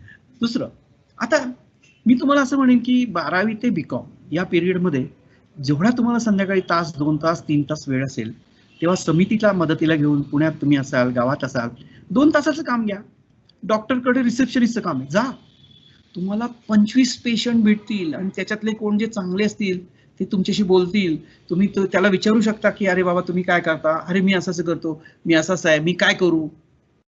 तर हे काय आहे, तुम्हाला मी सांगतो की खूप मार्ग अवलंबायला पाहिजे, कारण खूप कॉम्पिटिशन आहे. आणि मूळचा मुद्दा जो आहे ना, खूप पॉप्युलेशन झाली आहे, पण there is a place at top. वरती पूर्ण रिकामा आहे, तुम्ही वरती जायला लागा, जागा उपलब्ध होणार आहे. सीए ऑफिस मध्ये खूप ऑफिस असिस्टंट पाहिजेत, कारण चार्टर्ड अकाउंटंटच्या ऑफिसमध्ये जे लोक असतात ते त्यांची आर्टिकलची संपली की जातात, पण त्यांच्या ऑफिसमध्ये तुम्ही जर राहिला 3 वर्ष तर खूप शिकायला मिळेल. चार्टर्ड अकाउंटंटचं ऑफिस ना हे डोअर आहे. मी तुम्हाला सांगतो माझा अनुभव, मी एसीसी झालो आणि चार्टर्ड अकाउंटच्या ऑफिसमध्ये ऑफिस बॉय म्हणून कामाला लागलो आणि 4 वर्ष त्यांच्याकडे बीकॉम होईस तर काम करता करता इतकं काही काही बघितलं, ते त्यांनी सांगितलं अरे तू सीए कर, मग मी सीए झालो. त्यामुळे मी त्या फर्ममध्ये 10 वर्ष होतो. त्यांची 1000 क्लायंट्स होते, 1000च्या 1000 क्लायंट माझ्या माहितीचे, 1000 क्लायंट्सचा धंदा मला माहिती आहे, त्यांचे अकाउंट्स मला माहिती आहेत. त्या प्रोसेसमध्ये माझे 300 चार्टर्ड अकाउंटंट त्यांच्या फर्म मध्ये झाले, ते सगळे माझे मित्र आहेत. एवढं प्रचंड नेटवर्क आहे, प्रत्येक गावामध्ये माझे चार्टर्ड अकाउंटंट मित्र आहेत. मी चार्टर्ड अकाउंटंट लोकांना शिकवतो, कुठल्याही गावात गेले की माझी तिथे राहायची सोय आहे. हे कसं झालं, तर माझ्या उमेदवारीच्या काळात मी झोकून देऊन 10 वर्ष त्यांच्या फर्म मध्ये काम केलं. मी तुम्हाला सांगेन, सीएचं ऑफिस हे त्याच्याकडे जेवढ्या प्रकारचे क्लायंट्स आहेत ना, ते एक तुम्हाला पॅन्डोरा आहे कामाचा. आणि आपल्या समितीमध्ये एवढे लोक आहेत, एवढे व्यावसायिक आहेत, त्या सगळ्यांचे कोणीतरी चार्टर्ड अकाउंटंट कन्सल्टंट आहेत, तर तुम्हाला ते कोणाकडे तरी पाठवतील, तुम्हाला नक्की काहीतरी काम मिळेल. नंतर तुमच्या गावातली मेडिकल शॉप बघा, पत्तपेढ्या बघा, पार्ट टाइम जॉब करा.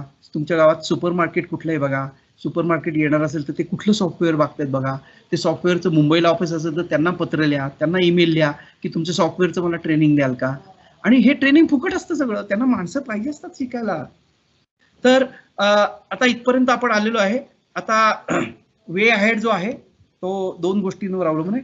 पहिलं आपण आता सुप्रियाताई 7:15 झाले, तुम्ही आता ठरवा किती वेळ प्रश्नोत्तरांना द्यायचा आहे आणि त्याप्रमाणे मग आपण प्रश्नोत्तर करून मग आपण मी आता पॉवर पॉईंट बंद करतोय. माझा फक्त ईमेल आयडी तुम्हाला देऊन ठेवतो, तो ईमेल आयडी तुम्ही नोट करून ठेवा. तुमचे काही प्रश्न असले तर समितीकडे पाठवा. समितीच्या लोकांनी माझा मोबाईल नंबर आहेच आहे, माझा मेल आयडी आहे, मुलांनी हा मेल आयडी लिहून ठेवावा. मेल आयडीला तुम्हाला मेलवर मला डायरेक्ट प्रश्न विचारायचे असेल तर विचारू शकता. फक्त त्याच्यामध्ये मला तुम्ही तुमचा रेफरन्स द्या की कुठे काम करताय, काय करताय, काय अडचण आहे.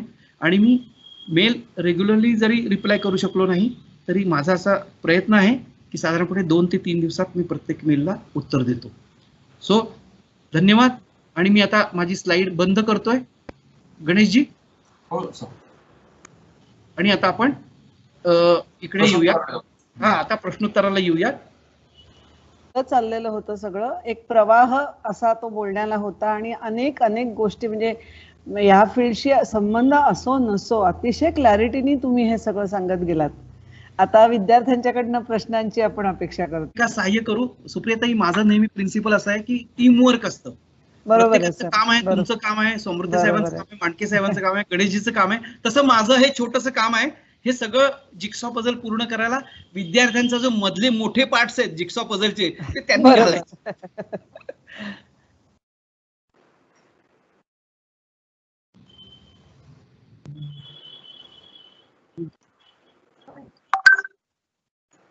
एमबीएचं प्लॅनिंग चालू आहे, म्हणजे मी सध्या 3rd इयरला इंजिनिअरिंगला आहे ना, तर मी सध्या कॅटची वगैरे प्रिपरेशन करतोय. बर. तर ऍक्च्युली काय आहे, मला भरपूर जणांनी सल्ला दिला की तू पहिले वर्क एक्सपिरियन्स घे म्हणे, 1 वर्ष 2 वर्ष किंवा मग कुठे म्हणजे एक्सपिरियन्स घे म्हणे पहिले, असं मला सांगितलं भरपूर जणांनी. तर तुमचं काय मत सर, की म्हणजे मी डायरेक्टली फ्रेशर? आता तुमची परीक्षा किती राहिली सर? ऍक्च्युली माझं अजून 1 वर्ष राहिले. ओके. तुम्ही अभ्यास मॅनेज करू शकताय, हो, म्हणजे ऍक्च्युली माझं जवळजवळ 40 ते 45% अभ्यास कॅटचा झालेला आहे. त्याबद्दल तर नाही, मी तुम्हाला निश्चित सांगेन, कामावरचा जो अनुभव आहे ना, तुम्हाला प्रॅक्टिकल खूप खूप खूप माहिती दिली आणि खूप व्हिजनच तुमची ओपन होईल. आणि ते तुम्हाला ज्या कोणी सांगितले ते अगदी बरोबर आहे. मी त्यातले 2 मुद्दे तुम्हाला ऍडिशनल सांगतो. काय गंमत होते, तुम्ही एकदा कामाला लागलात ना, एज्युकेशन जे आहे ना, तो एंट्री पॉइंट आहे कुठल्याही व्यवसायासाठी. तो एंट्री पॉइंट आहे. म्हणजे कसं आहे की तुम्ही मिनिमम क्वालिफाईड आहात ते काम करायला, पण तुम्ही ऍक्च्युअल काम केलं ना की तुम्ही इतरांच्या तुलनेत 10 टाइम्स पुढे जाता. आणि ऍक्च्युअल काम करायला लागल्यावर काय होतं, तुम्ही जे शिकलायत ना त्याचं ऍप्लिकेशन शिकता. आणि ते ऍप्लिकेशन शिकताना त्या कंपनीच्या निमित्ताने तुम्ही जेव्हा कामाला लागताना तो सुपरवायझर तुम्हाला रोज ऑब्झर्व करत असतो. आणि तुम्ही एकदा दाखवायला लागलात ना, तो शिकवायला लागतो. तो शिकवायला लागला की त्याचं जे कॉम्बिनेशन तयार होतं ना, ते हळूहळू लॉंग टर्म बनायला लागतं. आणि दुसरीकडे गेल्यावर तुमच्या रिझ्यूम मध्ये काय येणार, ग्रॅज्युएशन, 1 वर्ष अनुभव, SSPL इंजिनिअरिंग प्रायव्हेट लिमिटेड. अरे एक्सपिरियन्स आहे, म्हणजे तुम्हाला बेसिक शिकवायची जरूरच नाही. म्हणजे तुम्ही निश्चितपणे ते करावं. आणि पार्ट टाइम करा, फुल टाइम करा, थोडासा अभ्यासाला त्रास झाला तर करा, जागा. आणि तुमची तब्येत छान उत्तम दिसते, तुम्हाला काहीही प्रॉब्लेम दिसत नाही, ही देवाची कृपा आहे की हे दोन्ही गोष्टी करू शकत नाही. काही लोकांना ते झेपतच नाही हो, चेहऱ्यावरनं झेपत नाही, तो कल्पनेमध्येच मरून जातो. तसं नाहीये तुमचं. त्यामुळे निश्चितपणे करा, त्याचा निश्चित तुम्हाला फायदा होईल. काय वाटेल ते काम करा, फक्त हाय जे फील्ड आहे त्याच्याशी असोसिएटेड काहीतरी करा. म्हणजे उद्या पुढ्या बांधायला जाऊ नका कुठे. पुढ्या म्हणजे कुठल्याही तऱ्हेच्या. मला MBA सप्लाय चेन मॅनेजमेंट मध्ये करायचंय, किंवा मग म्हणजे मी ठरवलंय की मला सप्लाय चेन मध्ये जायचं, सप्लाय चेन मॅनेजमेंट. हा, आता तुम्हाला मी काय सांगतो, तुम्ही मी ठरवलं जे आहे ना ते थोडंसं बाजूला ठेवा. अपॉर्च्युनिटी समोर काय येते ते करायचंय, बाजारात कशाला गरज आहे ते करायचंय. तुम्हाला जॉब मिळाला समजा मार्केटिंग सप्लाय चेन मध्ये नाही मिळाला, मॅन्युफॅक्चरिंग मध्ये मिळाला, मॅन्युफॅक्चरिंग मध्ये काहीतरी करा. काय आहे हे फ्लेक्झिबल ठेवा आता, कारण आता तुम्ही फायनल स्टेजला आलाय, नोकरीच्या शोधात आलाय. तर आता तुमची अपॉर्च्युनिटी अशी आहे की जी तुम्हाला पहिली अपॉर्च्युनिटी मिळेल त्यावेळी तुमचे डोळे इतके खाडकन उघडतील की तुमच्या लक्षात येईल की सप्लाय चेन पेक्षा हे जास्त महत्वाचं आहे. ते करा. तुम्ही ओपन राहा. माझं काय म्हणणं, करा तुम्ही सप्लाय चेन, तुम्ही ओपन राहा. तुम्ही जे काम करणार आहे ना त्याची पुढची स्टेज गाठा, त्याची पुढची स्टेज गाठा. मी मगाशी तुम्हाला सगळ्यांना काय सांगितलं माहिती का, एकाशी कोणाशी तरी लग्न लावायचंय आपल्याला. ते एकाशी लग्न लागले की त्या प्रॉडक्ट बरोबर आपण फिरतो. ते जे कोणी घेतं तिथे आपल्याला काम असतं. बरोबर. Thank you sir. Thank you Prathamesh. Sir actually हो, बोला सर, नक्कीच. या इन रिस्पॉन्स, हा म्हणजे प्रथमेशने जो पॉइंट रेज केला तर त्याच्या संदर्भात मी सांगू शकेन की एका सिम्बॉयसिस मध्येच गेली 5-6 वर्ष त्यांच्या मी जी ऍडमिशन प्रोसेस आहे त्याच्याशी मी असोसिएटेड आहे. अरे त्यामुळे मी काही गोष्टी इथे सांगू शकतो तुम्हाला. त्याच्यामध्ये तुमचा वर्क एक्सपिरियन्स जर काही असेल तर वर्क एक्सपिरियन्सला ज्यादा मार्क्स आहे. जेवढा तुम्हाला वर्क एक्सपिरियन्स आहे तर त्या प्रमाणात तुम्हाला त्या इन्स्टिट्यूटमध्ये एखाद्या चांगल्या ऍडमिशन मिळण्याचे चान्सेस जास्त आहेत. दुसरी गोष्ट अशी आहे की इन्स्टिट्यूटच्या दृष्टीने सुद्धा काय होतं की जी मुलं वर्क एक्सपिरियन्स घेऊन तिथे आलेली असतात ना, तर त्या मुलांच्या बरोबर त्या इन्स्टिट्यूटला पण काम करणं फार सोपं जातं, कारण त्यांनी वर्क एक्सपिरियन्स असल्यामुळे एक प्रकारची मॅच्युरिटी त्यांच्यामध्ये आलेली असते. ज्यांनी फक्त कॉलेजेस करून डायरेक्ट MBA ला मुलं आलेली असतात त्यांच्यापेक्षा वर्क एक्सपिरियन्स केलेल्या मुलांना हे प्रेफर यासाठी केलं जातं की because they know the life. त्यामुळे तू जरूर थोडा वर्क एक्सपिरियन्स घे आणि जरूर तू हे काम कर आणि मग MBA ला जा. थँक्यू. सर, मी याबद्दल तुमच्याशी बोललो होतो, कदाचित तुम्हाला आठवत नसेल, पण याबद्दल मी तुमच्याशी सुद्धा बोललो होतो. मला माहिती आहे की तुम्ही सिम्बॉयसिस मध्ये आहात म्हणून वगैरे sir. Okay, thank you. Deshpande sir. हा बोला. नमस्कार. हा, सेशन तुम्ही अगदी ताईने सांगितल्याप्रमाणे कळालं की फार प्रभावी होतं आणि वित्त विभागातल्या आपल्याला आपण टॉपिकचं नावच दिलं होतं की करिअर आणि त्या विभागातील संधी. तर आता मी थोडंसं आपल्या विद्यार्थ्यांच्या वतीनं मी आपल्याला विचारतो की ह्या वित्त विभागामध्ये एकच मिनिट, आपला परिचय सुरुवातीला झाला नाही माझा. नाही, आपला परिचय झालाय. सुनील चोरे बोलतोय. आपण मागे भेटलोय. हा, येस, फोनवर बोललो आपण. करेक्ट, फोनवर बोललो. सॉरी, पण चेहरा नव्हता त्यावेळी. नाही, हा नाही, फोटोमध्ये आपण बाकी कार्यक्रमाच्या या आयोजनामध्ये बोललोच आहे एकमेकांशी. बरं.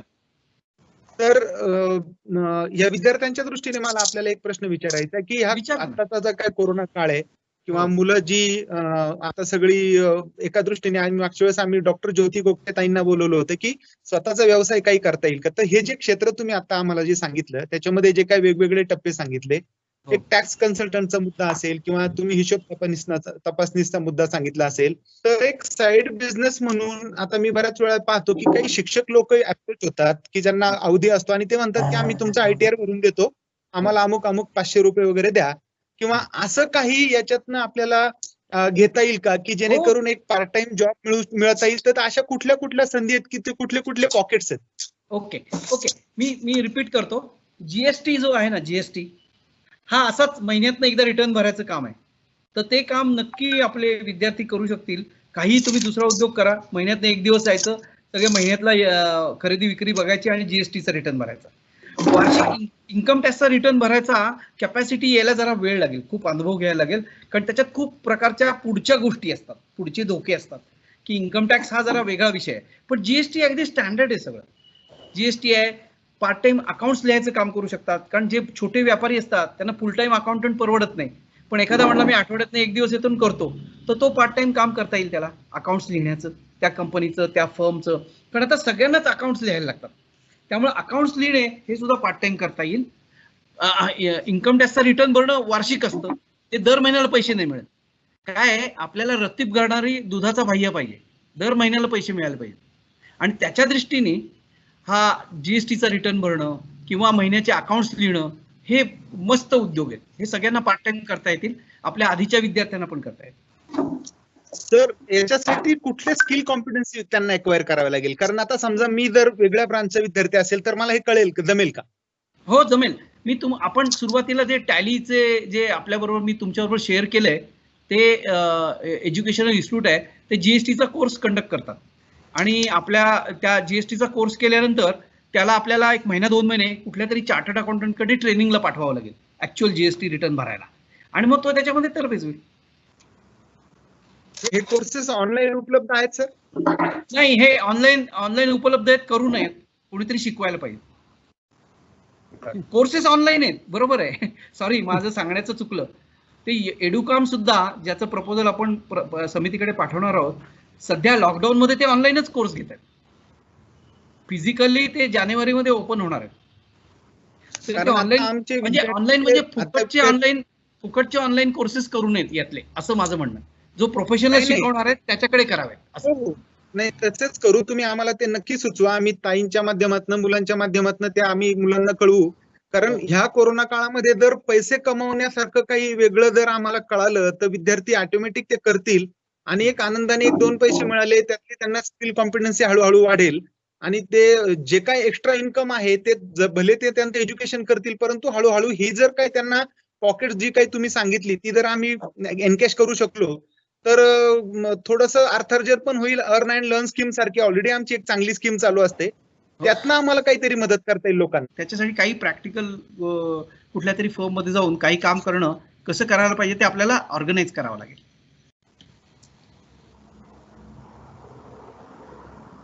Thank you sir. हा, सुप्रियाताई, तुमचं काय बोलणं होतं? काहीतरी तुम्ही विचारणार होतं. नाही, मी हेच म्हणत होते की आता जे एज्युकॉमचं तुम्ही सांगता आहात ते जर आपल्याकडे आलं आणि ते मुलांपर्यंत पोहोचवू शकलो आपण तर ते खूप महत्वाचं ठरणार आहे. आणि तुम्ही म्हणताय ते अगदी बरोबर आहे की जरी शिकलो तरी त्याच्या प्रॅक्टिससाठी कुठेतरी काम करणं हे मुलांच्या दृष्टीने अतिशय महत्वाचं आहे. कारण असं ते फास्ट फूड नाहीये, कोणतंही काहीही करायला जा की just made to order 2 minutes Maggi नाहीये कुठेच आयुष्यामध्ये. आपल्याला सतत त्याच्या मागे काहीतरी काम करत आणि प्रॅक्टिस लागते, त्याशिवाय ते होणार नाही असं मला वाटतंय. तुम्ही आता जे मार्गदर्शन करत होतात ते चालू राहावं असं वाटतंय, पण मला असं वाटतं की मुलांनी जास्त आता जरा प्लॅटफॉर्मवर यायला हवंय. आम्ही मध्ये बोलतो आहोत, मुलांनी आता 1-2-4 विद्यार्थ्यांचे जरी प्रश्न येऊ देत, म्हणजे त्या आपल्या सगळ्या संभाषणाला काहीतरी चांगली गती आली असं. So nice of you sir, तुम्ही एवढं सगळं सांगताय. आणि खरंच ज्यावेळेस आता काही विद्यार्थी नसतील, परंतु ज्यावेळेस ऑडिओ माध्यमातून हे त्यांच्याकडे जाईल क्लिप, त्यावेळेस नक्कीच ते त्याचा फायदा घेतील. आणि इतकं तुम्ही अगदी एवढ्या मिनिमम दरामध्ये असतील तर ते त्याला जसं तुम्ही सांगितलं आपल्याकडे आहेत बाकीच्या पद्धती आहेत त्यांच्यापर्यंत ते पोहोचूयात आपण नीट. हो हो. आता काय गणेश आता गंमत काय गणेश ही आहे? विद्यार्थिनी ही विचारते मला वाटतं. हा बोला. हा, स्क्रीनवर आली. प्रतीक्षा. प्रतीक्षा बोल. हा सर, प्रतीक्षा खराईत बोलते मी. हा बोला बोला प्रतीक्षा. हा सर, मी पण सीएच करते. अरे तर वा, माझं- कुठल्या गावात आहात आता तुम्ही? मी शिरूर तालुक्यात तांदळीमध्ये. बर बर बर, वा, व्हेरी गुड व्हेरी गुड. तर मला असा प्रश्न विचारायचा होता की सर, म्हणजे तुम्ही सीए करण्याच्या आधी आर्टिकलशिप म्हणजे एका फर्म मध्ये तुम्ही वर्क करत होता. हो हो. तर बेटर एक्सपिरियन्स असा आहे की एज्युकेशन केल्यानं म्हणजे आर्टिकलशिप हे इंटर झाल्यानंतर होते ना, तर म्हणजे कोणतं बेटर चांगलं आहे की नाही का, म्हणजे एक्सपिरियन्स कोणता चांगला आहे की आधी नॉलेज घ्यायचं सगळं प्रॅक्टिकल आणि मग नंतर एज्युकेशन, की आधी एज्युकेशन आणि नंतर प्रॅक्टिकल वगैरे, थोडं त्याबद्दल काही सांगू शकाल का? हो हो सांगेन ना. मला स्पेसिफिक प्रश्न विचार, तुझा विचार, जनरल नको विचारू. तुला काय अडचण आहे ते विचार, मी प्रयत्न करतो सांगायचा. म्हणजे मी आता इंटर चालू आहे माझी. इंटरमिजिएट आहे, तर- परीक्षा देणार आहे. आणि आता ह्या लॉकडाऊन मुळे काय होतंय की सगळे एक्झाम हे सतत पोस्टपोन होत राहतात. हो हो. तर मग कुठेतरी असं वाटतंय की एवढ्या काळात आपण एक नाही का प्रॅक्टिकल नॉलेज कुठेतरी घेऊ शकले असते मी, हो आणि त्याचा एक बेटर एक्सपिरियन्स म्हणा भेटला असता नाही का मला. तर मग मी सध्या आता होतीये नाही होतीये, तर त्याच्या आधी मी म्हणजे तर त्याच्या आधी मी एक म्हणजे आर्टिकलशिप म्हणून वगैरे जॉईन करू शकते की आधी एक्झाम देऊ? नाही, आता कसं आहे की तुम्ही इंटरमिजिएट एक ग्रुप झालायत का? नाही, अजून चालू आहे माझं रनिंग. हा, तर एक ग्रुप झाला असेल तर तुमची ती आर्टिकलशिप सुरू होते, बरोबर आहे? माहिती आहे तुम्हाला नियम? माहिती आहे ना? पण तुम्ही काम सुरू करा, आणि जेव्हा त्या काम जिथे करताय ना तुम्ही, जिथे त्यांना सांगा मला परीक्षेच्या वेळेला 1 महिना रजा द्या. आमच्या सीएच्या फर्म मध्ये असं होतं की आमच्या फर्म मध्ये अशी प्रॅक्टिस होती की किती वेळा बसा सीएला, दरवेळी 1 महिना सुट्टी मिळेल. त्यांनीच 1 महिना सुट्टी द्यायचं मान्य केलं ना, तुम्ही काम सुरू करा. परीक्षेला तुम्हाला त्या कामाचा उपयोगच होईल एक, आणि पैसे पण मिळतील. त्यामुळे मी तुम्हाला सांगतो की एज्युकेशन नंतर ट्रेनिंग घ्यायचं, पहिले एज्युकेशन पास व्हायचं, ते श्रीमंती लक्षण आहे की ज्यांनी नंतर सीए नंतर काम केलं तरी चालेल, त्यांचे आई वडील त्यांना पैसे देत आहेत, काम करायची जरूर नाही. आपल्यासारख्यांना कामाशिवाय पर्याय नाही, आणि कामामध्ये शिकायला मिळेल. मगाच्या मुलांनी विचारलं बघा की मी आता फायनल एमबीए करणार आहे, तर सरांनी पण, मांडके सरांनी पण सांगितलं, माझंही मत तेच पडलं. त्यांनी बाहेर कोणाला तरी विचारलं, त्याचंही तेच मत आहे. म्हणजे मेजॉरिटी लोक असं म्हणणं आहे, काम तुम्ही करायला लागा. काम केल्याने तुम्हाला 2 फायदे होतील. काम करायला लागलात ना की इतर विद्यार्थी भेटतील, ते इतर दिशेलाच जातं. इतर मुलांच्या बरोबरीने अभ्यास एकत्र होतो अकाउंटन्सीचा. प्रॅक्टिस सब्जेक्ट हा एकत्र करावा, थिअरी सब्जेक्ट आपला आपण करावा, तो फायदा होतो. आणि तुम्ही एकदा एकाच्या सर्कलमध्ये गेलात ना की तुमचं टेन्शन एकदम निम्म होतो. पास होतो का नाही हे बाजूला पडतं, कामामध्ये मन लागतं आणि आपोआप सगळं होतं. आपल्याला इझी नाही, अजिबात सोपं नाही. आपल्याला अवघड पेपर आलाय आयुष्याचा, आणि त्या अवघड पेपरला जास्त मेहनत घ्यावी लागते. त्यामुळे काम करा. दरवेळी मात्र परीक्षेला 1 महिना सुट्टी मिळाली पाहिजे. त्या चार्टर्ड अकाउंटंटला रिक्वेस्ट करा, मी काम करायला तयार, पण मला परीक्षेच्या वेळी 1 महिना सुट्टी द्या. परीक्षेला 1 महिन्याच्या वेळेला अजिबात काही काम करायचं नाही, फक्त परीक्षेचा अभ्यास करायचा. असं तुम्ही करा. आणि निश्चितपणे तुमचा जो बेसिक प्रश्न आहे, काम करू का शिकून झाल्यावर काम करू, तर कामाला लगेच लागा. शिक्षण चालूच राहणार आहे, केव्हा पास होणार आहे माहित नाहीये, पण तो एक्सपिरियन्स मिळेल ना, त्या बेसिसवर तुम्हाला नोकरी मिळेल आणि पैसे सुरू होतील. Thank you sir. मी ज्ञानेश्वर खैरे बोलतोय. हा बोला बोला खैरे. अहो त्यांना ऑन करा ना ज्ञानेश्वर. व्हिडिओ ऑन करा. व्हिडिओ ऑन नाही होत माझ्याकडनं. मी नाही बरं ठीक आहे ज्ञानेश्वर, काय हरकत नाही. तुम्ही व्हिडिओ नसला तरी नुसतं ऑडिओ बोला, मला चालणार आहे, बाकीच्यांना चालणार असेल तर. ओके. तर सर तुम्ही जे सांगितलं लर्निंग बाय डुईंग, म्हणजे कृतीतून शिक्षण, ते मला खूप आवडलं वगैरे. म्हणजे मुख्य म्हणजे कारण त्यातून तुम्हाला अनुभव मिळतो आणि नक्कीच त्याचा फायदाच होतो वगैरे, तोटा काहीच नाहीये. आणि तुम्ही सांगितलं ना, म्हणजे श्रीमंतीचं लक्षण वगैरे जे आहे, तुम्ही पहिल्यांदा शिका नंतर प्रॅक्टिकल करा, त्यापेक्षा करता करता शिकलं ते खरोखर चांगलं आहे. हो हो. आणि त्याचा नक्कीच फायदा होईल वगैरे. हो हो. व्हिडिओ ऑन करा. कोण बोलतोय? ऑन केलेला आहे. कोण बोलतोय? हा, अच्छा, हो कुलकर्णी सर, सर, बोला. नमस्कार. हा, हो हो बोला. बोला. मला वाटतं देशपांडे सरांनी ज्या पद्धतीने हे सगळं प्रेझेंटेशन दिलं आता, खरं म्हणजे मला I don't have words to express my appreciation. आणि आमच्या ज्या अपेक्षा होत्या देशपांडे सरांकडनं त्या सर्व अपेक्षांची त्यांनी मला वाटते पूर्ती केलेली आहे. मला वाटते फार वेळ न घेता सगळ्यांचा मी एवढंच म्हणेन की ज्या त्यांनी टिप्स दिलेल्या आहेत करिअर डेव्हलपमेंटच्या आणि ज्या पद्धतीने स्ट्रक्चर्ड मॅनर मध्ये chartered accountant, company secretary, cost accountant या तिन्ही कोर्सेसची माहिती दिली. मला वाटते कुठलेही युट्यूबची व्हिडिओ किंवा कुठलंही जर्नल किंवा कुठलंही मॅनेजमेंट मॅगझिन एवढी उत्तम माहिती एवढ्या स्ट्रक्चर्ड मॅनर मध्ये एवढ्या कमी वेळात देऊ शकणार नाही. कटिंग द स्टोरी शॉर्ट, मला असं म्हणायचं की विद्यार्थी मित्रांनी याचा पूर्ण फायदा करून घ्यावा आणि त्यांनी जो प्रॅक्टिकल ऍडवाइस दिलेला आहे टू द पॉइंट, आणि आमच्या बँकिंग इंडस्ट्रीमध्ये म्हणतात मार्क टू मार्केट, असा त्यांचा ऍडवाइस मार्क टू मार्केट होता, मार्केट ओरिएंटेड होता. त्यात काही लेक्चरबाजी किंवा काही थेरॉटिकल बायस नव्हता, पूर्णपणे मार्केट ओरिएंटेड इनपुट्स दिले त्यांनी. आणि आता विद्यार्थी वर्गांनी याचा पूर्णपणे फायदा उचलायचा आहे.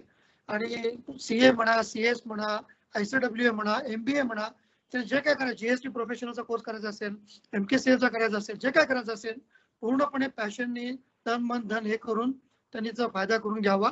आणि जेव्हा जेव्हा त्यांना मार्गदर्शनाची गरज आहे, मला वाटते देशपांडे सर आहेतच आपल्याला मार्गदर्शन करण्यासाठी. समितीचे सगळे कार्यकर्ते आहेत, मांडके सर आहेत, अमृते सर आहेत, आपले सुप्रियाताई आहेत, सुनील सर आहेत, हे सगळे त्यांना मदत करण्यासाठी तयार आहेत. संपूर्ण प्लॅटफॉर्म रेडी आहे. आता फक्त आता विद्यार्थी वर्गाने कितपत त्यांनी इफेक्टिव्हली याचा उपयोग करून घ्यायचा आहे हे त्यांनी ठरवायचं आहे. Otherwise platform is available, resources are available आणि सगळे एक्सपर्ट्स आपल्यासाठी तयार आहेत. तर मला आपण आता मी जास्ती कोणाचा वेळ घेणार नाही, पण मला स्वतःला इतका म्हणजे याचा फायदा आलाय की 38 वर्ष कॉर्पोरेट सेक्टरमध्ये स्पेंड केल्यानंतर सुद्धा काही काही गोष्टी मला माहिती नव्हत्या, ज्या मला आज माहिती झालेल्या आहेत. मी म्हणून अमृत सरांना काल म्हटलं होतं की मी स्वतः या सेशन मध्ये येणार आहे ऍज अ स्टुडंट, आणि मला त्यातून खरंच म्हणजे एखादा टॉपिक कसा प्रेझेंट करावा आणि एवढ्या सगळ्या वर्षाचं ज्ञान अगदी ते कॅप्सूल फॉर्म मध्ये लोकांना कसं पोचवावं आणि ऑडियन्स माइंड मध्ये ठेवून हे सगळे ग्रामीण भागातले जे विद्यार्थी आहेत त्यांना समोर ठेवून त्यांना समजेल अशा भाषेमध्ये हे सगळं ज्ञान देणं हे फारच म्हणजे डिफिकल्ट आहे. आणि स्वतः हे न्यूयॉर्क मध्ये सिटी बँकेसारख्या मोठ्या बँकेत काम करून सुद्धा त्यांचा जो टच राहिलेला आहे ऑडियन्स बरोबर तो खरं वाखाणण्यासारखा आहे. माझ्याकडे शब्द नाही आहेत हे करायला, मी फार वेळ घेणार नाही, पण फारच मला स्वतःला आनंद वाटला. मी आता अमृत सरांना देतोय, अमृत सर कंट्रोल करतो. Thank you very much. Deshpande sir माझे मित्र आहेत आणि त्यामुळे रोज आपण जेव्हा भेटतो त्याला आपण काही हे असले विषय कधी बोलत नाही. आपले बोलायचे विषय वेगळे असतात, पण म्हणजे I was also surprise with his ज्या मुलांना अतिशय उपयुक्त अशा आणि त्यांचं हे प्रेझेंटेशन मलाही काहीतरी शिकायची प्रेरणा आता या वयात पण होतीये. हे मला वाटतं that is another way of. आणि मुख्य म्हणजे त्यांनी नुसतं ते प्रेझेंट केलेलं नाहीये, त्यांनी या सगळ्या लोकांबरोबर बोलून या इन्स्टिट्यूट बरोबर बोलून काही कॉन्टॅक्ट त्यांचे आणलेले, काही प्रपोजल्स आणलेली आहेत जी आपल्या मुलांना टॅली किंवा GST वगैरे हे विषय शिकायला मदत करतील. अतिशय फास्ट हे कोर्सेस करता येतील अशा पद्धतीची आणि आपल्या विद्यार्थ्यांसाठी बाहेरच्या पेक्षा बरेच कमी रेटनी ते होऊ शकेल. आणि मी याच्या पुढे जाऊन हे पण म्हणेन की आपली जी प्रवेश आणि शिष्यवृत्ती विभाग आहे त्याच्याकडे आपण प्रपोजल देऊन ज्या लोकांना खरंच शिकायची इच्छा आहे त्यांना स्किल अपग्रेडेशन या सदराखाली आपण शिष्यवृत्ती देऊ शकतो आपल्या विद्यार्थ्यांना. खूप छान कल्पना आहे सर ही. म्हणजे कोणाला IT मध्ये काही जर समजा करायचं असेल BCom करता करता तर आपण तो कोर्स त्याला करायला एनकरेज करू. आपण त्याची स्कॉलरशिप देऊ, अर्धी रक्कम 75% इन डिझर्विंग केसेस फुल रक्कम पण आपण भरू शकू. आपल्याला स्पॉन्सरशिपची काही वानवा नाही आपल्या चांगल्या कामामुळे. तर एकंदरीत शिरीष यांनी फार चांगल्या पद्धतीने हे प्रेझेंटेशन केलंय आणि मला वाटतं it will become a big resource on our site and this YouTube link. Thank you very much शिरीषजी, तुमचे आभार मानतोय. सर एकच मिनिट मी बोलते, एकच मिनिट बोलते. थँक्यू व्हेरी मच अमृते सर की तुम्ही शिरीष देशपांडे सरांचं सेशन अरेंज केलं आणि सुचवलं की हे आपण करूया. आणि ते आज खरंच इतकं छान झालं. आणि मला असं तुमचं प्रेझेंटेशन बघताना सर वाटलं की आम्हाला कार्यकर्त्यांना सुद्धा क्रिस्प आणि ऍप्ट प्रेझेंटेशन कसं करावं ह्याचं ट्रेनिंग द्यायला तुम्ही एकदा याल. नक्की माझी नक्की खूप इच्छा आहे. मी त्याच्याबद्दल बोलतो. एकदा तुमच्या सगळ्यांचं झालं की मी तुम्हाला समरी मध्ये सांगतो. असा एक प्रश्न विचारायचा होता हा बोला की काही काही मुलं काय करतात की 10वी नंतर 11वी 12वी सायन्स करतात आणि मग कित्येक वेळेला त्यांचं असं फिलिंग होतं की आता आपण सायन्स मे बी ते आर्ट्सला असतील किंवा सायन्सला असतील, मग त्यांना कॉमर्सला जाण्याची इच्छा होते. तर मला बेसिक ह्या मुलांच्यासाठी असा एक प्रश्न विचारायचा आहे की जी मुलं सायन्सला गेलेली आहेत किंवा आर्ट्सला गेलेली आहेत, तर त्यांना हे कोर्सेस करता येतील का? सीएचे म्हणा किंवा कॉस्ट अकाउंटंटचे? अगदी तुम्हाला मी सांगतो की माझ्या बरोबरचे चार्टर्ड अकाउंटंट झालेले BSc चे पटकन पास झाले. मला भरपूर वेळ लागला, कारण सायन्सचा मुलगा असतो ना, त्याचं हे डोकं जे आहे ना ते जरा वेगळ्या तऱ्हेने चालतं आणि परीक्षेचा फोकस जो आहे ना हा वेगळा असतो आणि प्रॅक्टिसचा फोकस वेगळा असतो. तर सायन्स आणि आर्ट्स वाली मुलं सुद्धा सगळीकडे आता सगळीकडे एनी ग्रॅज्युएट अशीच डेफिनेशन आहे. आणि ज्यांना असं वाटतं ना की मी तिकडे जायला नको होतं, त्यांना ही बेस्ट वेळ आहे की कॉमर्सकडे यायचं आणि पुढच्या यारला लागायचं. हे करता येईल. फक्त आता त्याच्यासाठी त्यांना काहीतरी ऍडिशनल एखाद दुसरा पेपर अकाउंटन्सीचा द्यावा लागेल, जो 11वी 12वीचा आहे. जो 11वी 12वी सायन्सला नसेल तेवढंच फक्त काय ती युनिव्हर्सिटीची प्रोसेस ती बघावी लागेल. लागलंय की जो अकाउंट साठी आम्हाला जो काय तज्ञ पाहिजे होता विविकेच्या दृष्टीने आम्ही जे इतके दिवस शोधत होतो, ताई त्याच्यासाठी प्रचंड प्रयत्नशील होते. आणि मग अमृते सरांनी तुमच्यासारखा खजिना आम्हाला उघडून दिला ह्या सगळ्या वित्त विभागाचा. त्याच्यामुळे आम्ही फार आनंदी झालेलो आहोत. आता तुम्ही जे काही आम्हाला पॉइंट सांगितले त्याच्यावरती आम्ही ते विद्यार्थ्यांना पर्क्युलेट करू. पुढचे सेशन जे आहेत आपले ते स्वतः श्रीधर कुलकर्णी आणि अमृते सर घेणार आहेत. आज मी पाहतोय अभियांत्रिकीच्या क्षेत्रात स्वतः आम्ही काम करताना पाहतोय की आम्हाला असं वाटतं की ज्यावेळेस ऍडमिशन सरकार म्हणतंय की अजून डेट द्या कारण ऍडमिशन होत नाहीयेत, अतिशय रेसेशन चालू आहे त्या अभियांत्रिकीमध्ये. अशा वेळेस आम्ही पाहतो की कॉमर्स किंवा वित्त हा एक चांगला पर्याय ठरतोय त्यांच्या करिअरसाठी. आणि अगदी तुम्ही जे काही पॉकेट सांगितलेत की रिटर्न्स असेल, जीएसटी असेल, नवीन नवीन क्षेत्र येतील, लोकांशी छान इंटरॅक्ट करता येतं आणि पैसा म्हटले की लोक थोडीशी जागी होतात. तर हा जो पैशाचा हिशोब तुम्ही पैशाच्या माध्यमातून लोकांना सांगितला तो फार आवडला. आणि एक करिअरची अपॉर्च्युनिटी ह्या वित्त विभागात काय काय असू शकते, अगदी BA, BSc, MBA, इंजिनियर ह्या लोकांना अगदी ठरलं मनात की नाही अरे मी वाट चुकलोय, तर ही पैशाची वाट तुम्ही दाखवलीत त्याबद्दल मनापासून धन्यवाद. आणि असंच प्रेम तुमचं समितीवरती ठेवा. जे जे काही कोर्सेस लागणार आहेत त्याची आम्ही ताईंच्या माध्यमातून तुमच्याशी संपर्क साधू, अमृते सरांच्या माध्यमातून संपर्क साधू आणि तुमचे असे सदैव पैशाचे हात आमच्या डोक्यावरती असू द्या. धन्यवाद. थँक्यू. थँक्यू गणेशजी. काही त्रास नाही झाला, व्यवस्थित पार पडलं. हो सर्वांचे खूप खूप आभार. Thank you very much. सर्व लोकांचं मनापासून धन्यवाद. यासाठी ज्यांनी कष्ट घेतले त्यांच्या सर्वांचं मनापासून धन्यवाद. सर्व समिती परिवाराकडनं तुम्हाला शुभेच्छा सर. धन्यवाद. यासाठी ज्यांनी कष्ट घेतले त्यांच्या सर्वांचं मनापासून धन्यवाद. सर्व समिती परिवाराकडनं तुम्हाला शुभेच्छा सर. धन्यवाद.